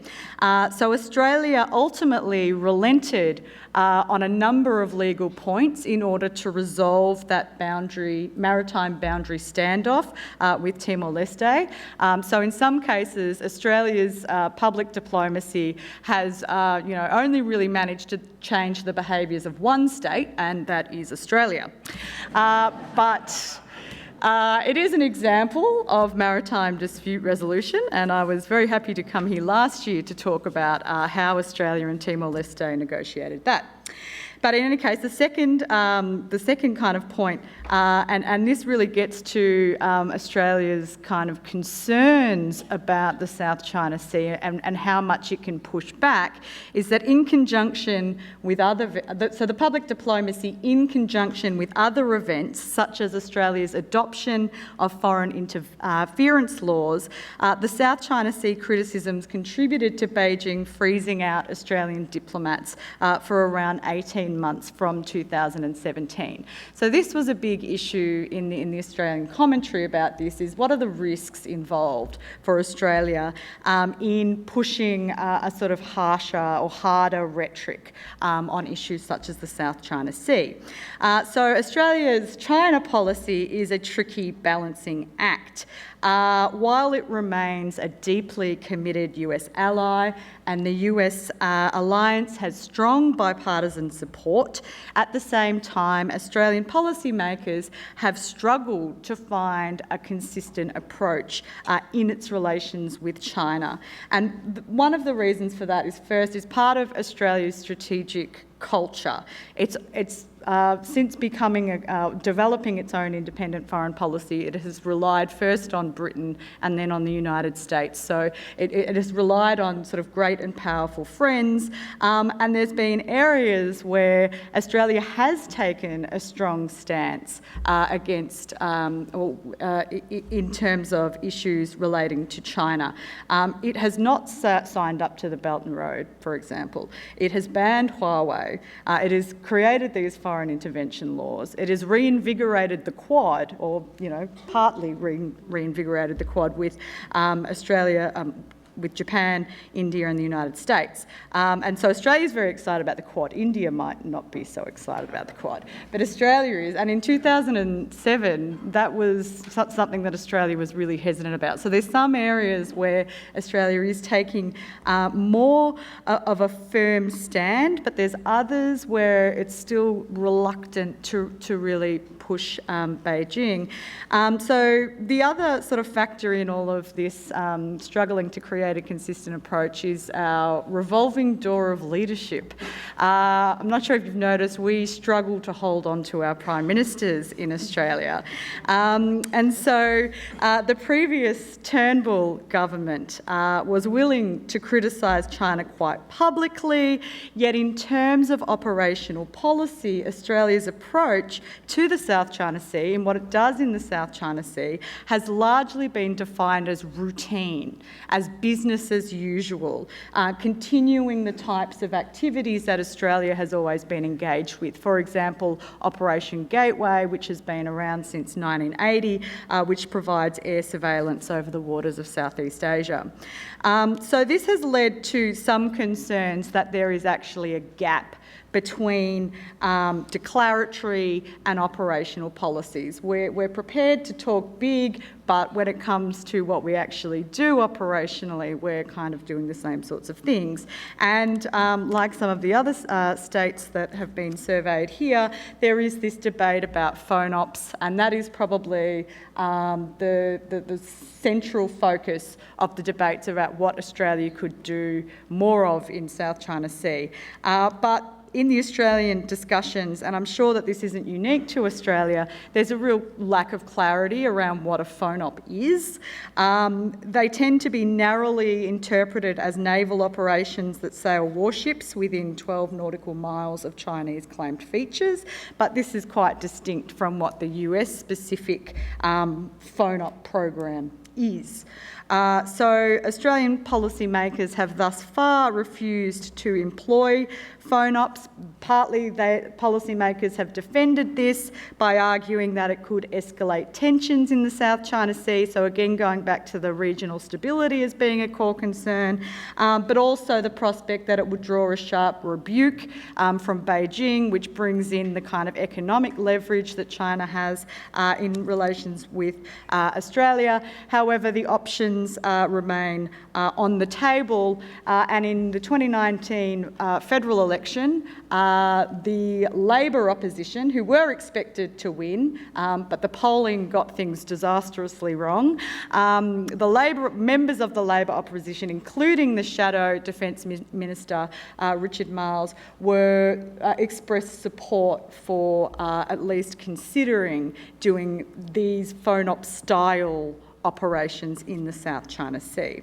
So it remains an option, and presence operations, they continue on as normal, but my understanding is that they have increased, and what Australia has done has repackaged and rebranded things that it already tended to do in the region, such as joint training, port visits, military-to-military cooperation, in the establishment of its new Indo-Pacific Endeavour activity. And I think I'm running out of time, so if anybody wants to know more about that, I can always talk about that in question time. Thank you. Great, thank you, Beck. Could you hit your button? Thank you. So I would say more chicken than pig on this panel when it comes to what's at stake in the breakfast menu in the South China Sea. I heard some consistent themes, which is important because I'm not sure that would have been the case 2 or 3 years ago at a conference like this across different parts of the world.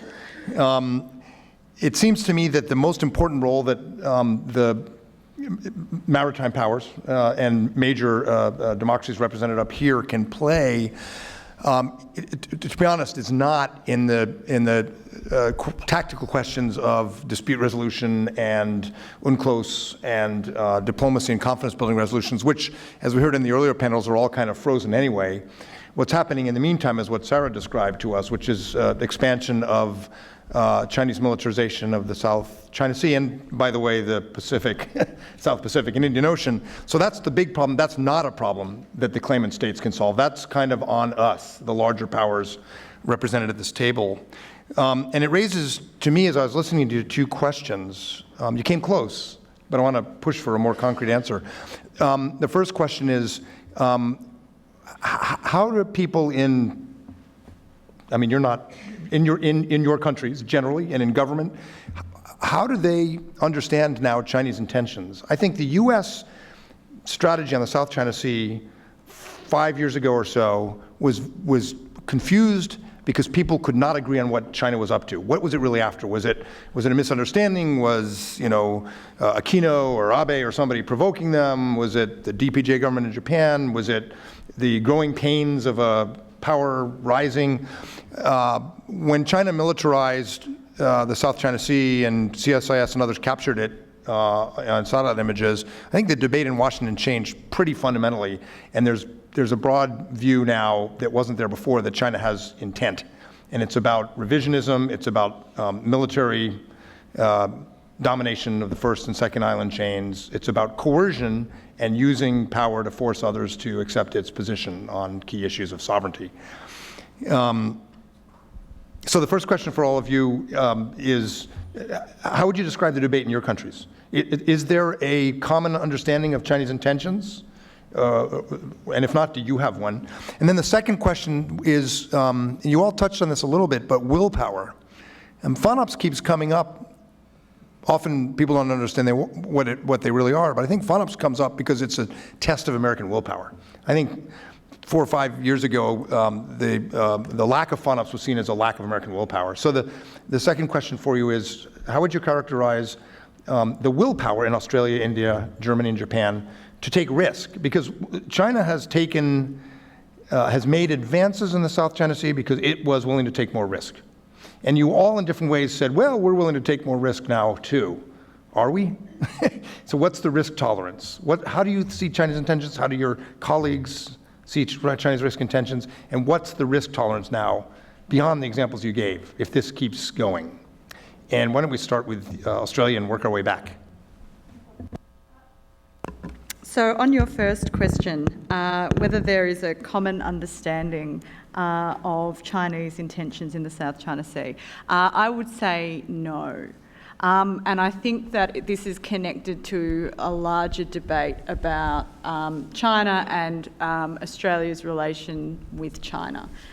So there are those in the Australian community who will talk much very positively about Australia's relations with China, who don't see really what's going on as in the South China Sea as being connected to Australia's other interests, which are often seen to be tied much more to trade, to economics, to prosperity.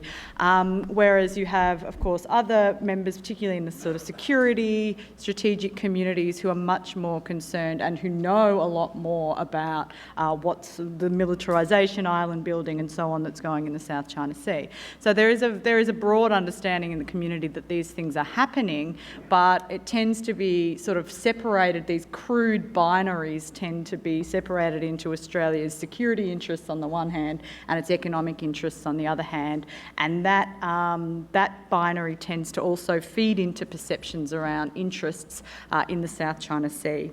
And on the second one, about taking risks, well, from my perspective, as I said in my presentation, Australia's really been about routine. That's actually a word that keeps coming up in discussions about what Australia needs to do. It needs to keep doing what it's always done.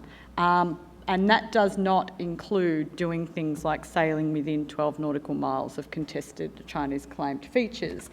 So while Australia would support the United States doing that, it's not prepared to actually go that step, even though its perception of international law suggests that it has that right.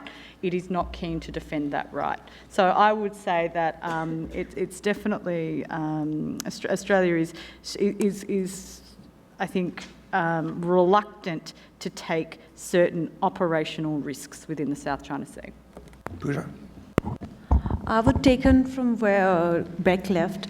Basically, India's understanding about Chinese interests and intentions is shaped by certain factors, even though India has this inherent dislike towards Chinese actions because of its history and, with China, and we have fought wars with it and continue to have difficult borders with China. However, if I can just combine both the questions about intentions and India's willingness to take risk, there are certain factors that India has to consider. First of all, about its own capabilities, which are not up to the mark at the moment, to take on to any major war or major fight with China. Second is about India's own diversification of its own interests and stakes, given the factor that we do not have any major player right now playing, and there are dwindling US interest in the region and China's belligerence. So India has to diversify its interests, and that's why even if it wants to take risk, it is not able to do so. Third factor that is affecting India's own willingness is about its own trade relations with China. It is having major stakes with China, and that's why this is one of the factors where political leadership, even if if it does not agree with China and we do not share that warm relations, has to consider about taking its own judgments that way. Thanks. Yes, thanks for two very good questions. About Chinese intentions, I think in Germany, but also in the whole of Europe, and even within NATO, I think you can say that there has been a marked shift during the past 2 to 3 years about the attitudes toward China. Of course, they are not uniform. There are various constituencies. The business community tends to see more the opportunities of engaging with China, whereas the security community is more alarmed. It's normal, of course. But from talking with very many people across Europe, but of course, most importantly also in Germany, I think some incidents have really caused a shift. And one was a very influential report issued by the Merix Institute in Berlin about authoritarian influencing, the attempts to shape the public debate and to basically suppress criticism and manipulate public discourse. That was and this had quite an impact, this report, that and every China scholar can tell stories about how they've been pressured not to say things, not to give that lecture on the Great Leap Forward, not to mention any crimes connected with the CCP and so on. So we feel it in our daily work. And the pressure has really been increasing. And then the Kovrig and Sparvor case, where people who, in the case of Kovrig, supposedly enjoy diplomatic immunity, but are still held in detention without being given fair trial, without being given access to a lawyer, and so on. This has really scared some China scholars from even going to China, because, in earlier times you were worried whether you would still get a visa to get in, and now you're worried whether you will be let out again if you get in. So this has really changed the attitude of a lot of China scholars that I've been talking to that used to be bridge builders and used to be conciliatory towards China. So many of those have really changed their views. And then China 2024, the strategy to become the leader, not just among the leaders, but the leader globally in basically every type of industry. This has been felt keenly, especially in Germany, as a massive challenge to our national wealth, because what does Germany have in terms of sources of wealth? It only has its innovation capability. So there were some investments that were criticized in Germany, and all this, and then combined with the military developments that I've been describing, I think there is a market shift. There are still people in Germany who think the threat perception is completely overblown and everything's basically normal still. But they are, I think, now in the minority. And if you look at the press reports and talk to all kinds of specialists and even to business community people, even our German Association of Industries has now issued a report warning its members of relying too much on the Chinese market, of making themselves too dependent upon it. It's no secret that some companies are basically completely dependent on that one market. So this will be the first question. And the second one, willpower to take risks. Starting with Germany, my home country, well, Germany is better at taking risks that are not military in nature, such as taking in Chinese dissidents. Chinese dissidents that currently reside in Germany include Ai Weiwei and Liu Xia, the widow of Liu Xiaobo, the Nobel Peace Prize laureate, and also some Hong Kong protesters that were given shelter in Germany. And now, I'm not sure if you've heard it, but Germany has officially been blamed for the Hong Kong protests now on account of taking in these people. So Germany is now to blame for the protests in Hong Kong because they have encouraged it by these actions. So this is the type of braveness that you can expect, I think, from the German government. When it comes to FONOPS, to be very honest, I think there is really a readiness issue. I mean, of course, we could probably do one FONOPS a year or something like that, but it would not be possible to do this on a consistent, regular basis. It would be mostly a symbolic contribution due to a lack of hulls, very simply. So Germany has a navy that has declined. It will take years to repair the neglect of decades, and this is just something that many smaller European powers face. We all have the same problem. Even the Royal Navy is not in the state that it used to be. But speaking of the UK and France, they have much more appetite for contributing actively to FONOPS and have even bravely announced, Britain, for instance, sending the aircraft carrier there, even though it has no aircraft. And well, I mean, this could be some sort of, burden sharing within Europe to come to some sort of multilateral effort, and it would be much easier in Germany to sell a multilateral operation that Germany contributes to, such as an EU operation or something like that, politically, than something that Germany does on its own, because unfortunately any type of military action that Germany takes is usually hugely unpopular and almost a political suicide mission on the part of the politicians who propose it, so most are not so keen on proposing something like that. It's a combination of the historical baggage that Germany has, lack of readiness. But if you talk to the military, and especially the Navy in Germany, they will say, if we have a political mandate, we will sail there. Definitely. So it's not the military that is the problem, it is the lack of a political mandate. Thank you. I was told in London about a month ago that if the French go, the Royal Navy will definitely go, because China may be a problem, but the real enemy of the Royal Navy since Trafalgar is still France. So that's two at least. Yeah. I don't think even China understands what's China's sort of grand object, although they have many sort of grand schemes and grand strategies. But that uncertainty combined with its rise is what scares us, I think. So I think there's a clear sort of attitude in Tokyo that now everybody's worried about China, this "I told you so," "we told you so" kind of mentality. But we don't want a confrontational sort of relations with China. So you see, in a rather ironical way, not sort of Japan.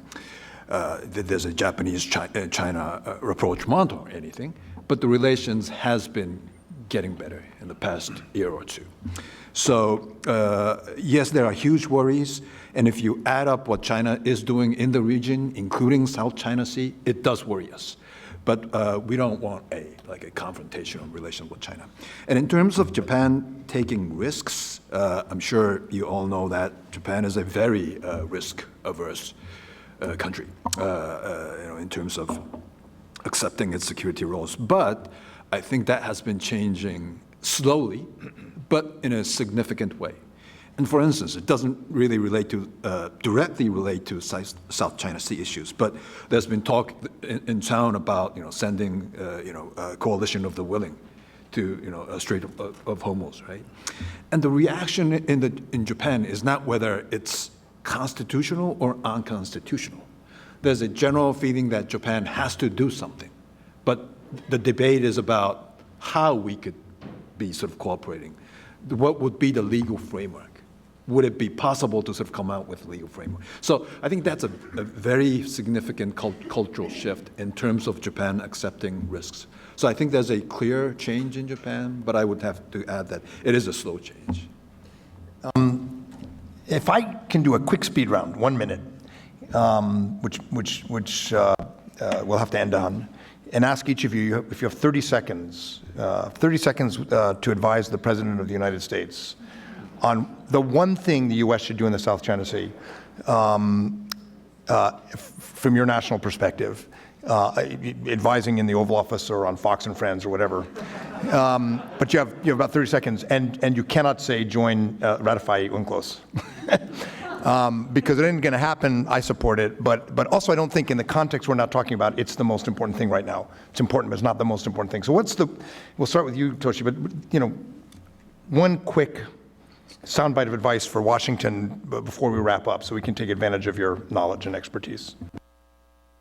Difficult, but I would try to convince the president that be aware of the regional perceptions, how U.S. perceives, because U.S. it's about U.S. staying power, and it's all about how American presence would be perceived. It's not just whether this operation is right, this weapon should be deployed. That is important, but it's more about how we perceive U.S. in Asia, and be aware of that. And that's specifically in this context of the South China Sea. Right, yeah. Okay, thank you. Sarah. I would say two things. Increase information sharing with the allies, give them access to more of the data so they have a better picture of what's actually going on, because this is part of the problem, lack of knowledge or second-hand knowledge only. And second suggestion, invite European navies, especially the German Navy, to RIMPAC. It would give them an opportunity to be in the area, to learn something, to network with regional allies, and this would probably increase the willingness to be part of other things. Thank you.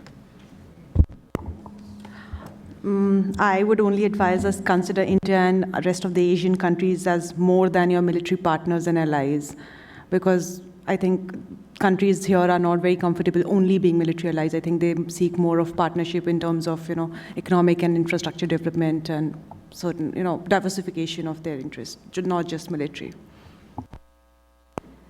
I'd say try and rejoin the TPP. Would be a start. Unfortunately, I'm not allowed to say ratify UNCLOS, but that would also be one of the important things, because for Australia, it's about rules, and Australia has its own dubious history with rules. But I think that if we're going to create an order that is about rules, then the states that are really invested in defending that order need to make sure that they are playing by the rules. Thank you. And my advice would be ratify UNCLOS. And I'm only half facetious. I think we need to think about this problem in the South China Sea and on many, many levels, including retail levels of diplomacy, intelligence sharing, demonstrations of willpower, consequences for coercion in terms of not just specific steps we take, but greater alignment among powers in the region and the world. So it's an all of the above kind of problem with all of the allies and partners we can get. So this has been a terrific panel to end on. Let me thank the sponsors who are listed on the back, and Amy and the team at CSIS Southeast Asia Program, Greg Poling and Brian and others for another great conference. And I believe we are adjourned. Thank you.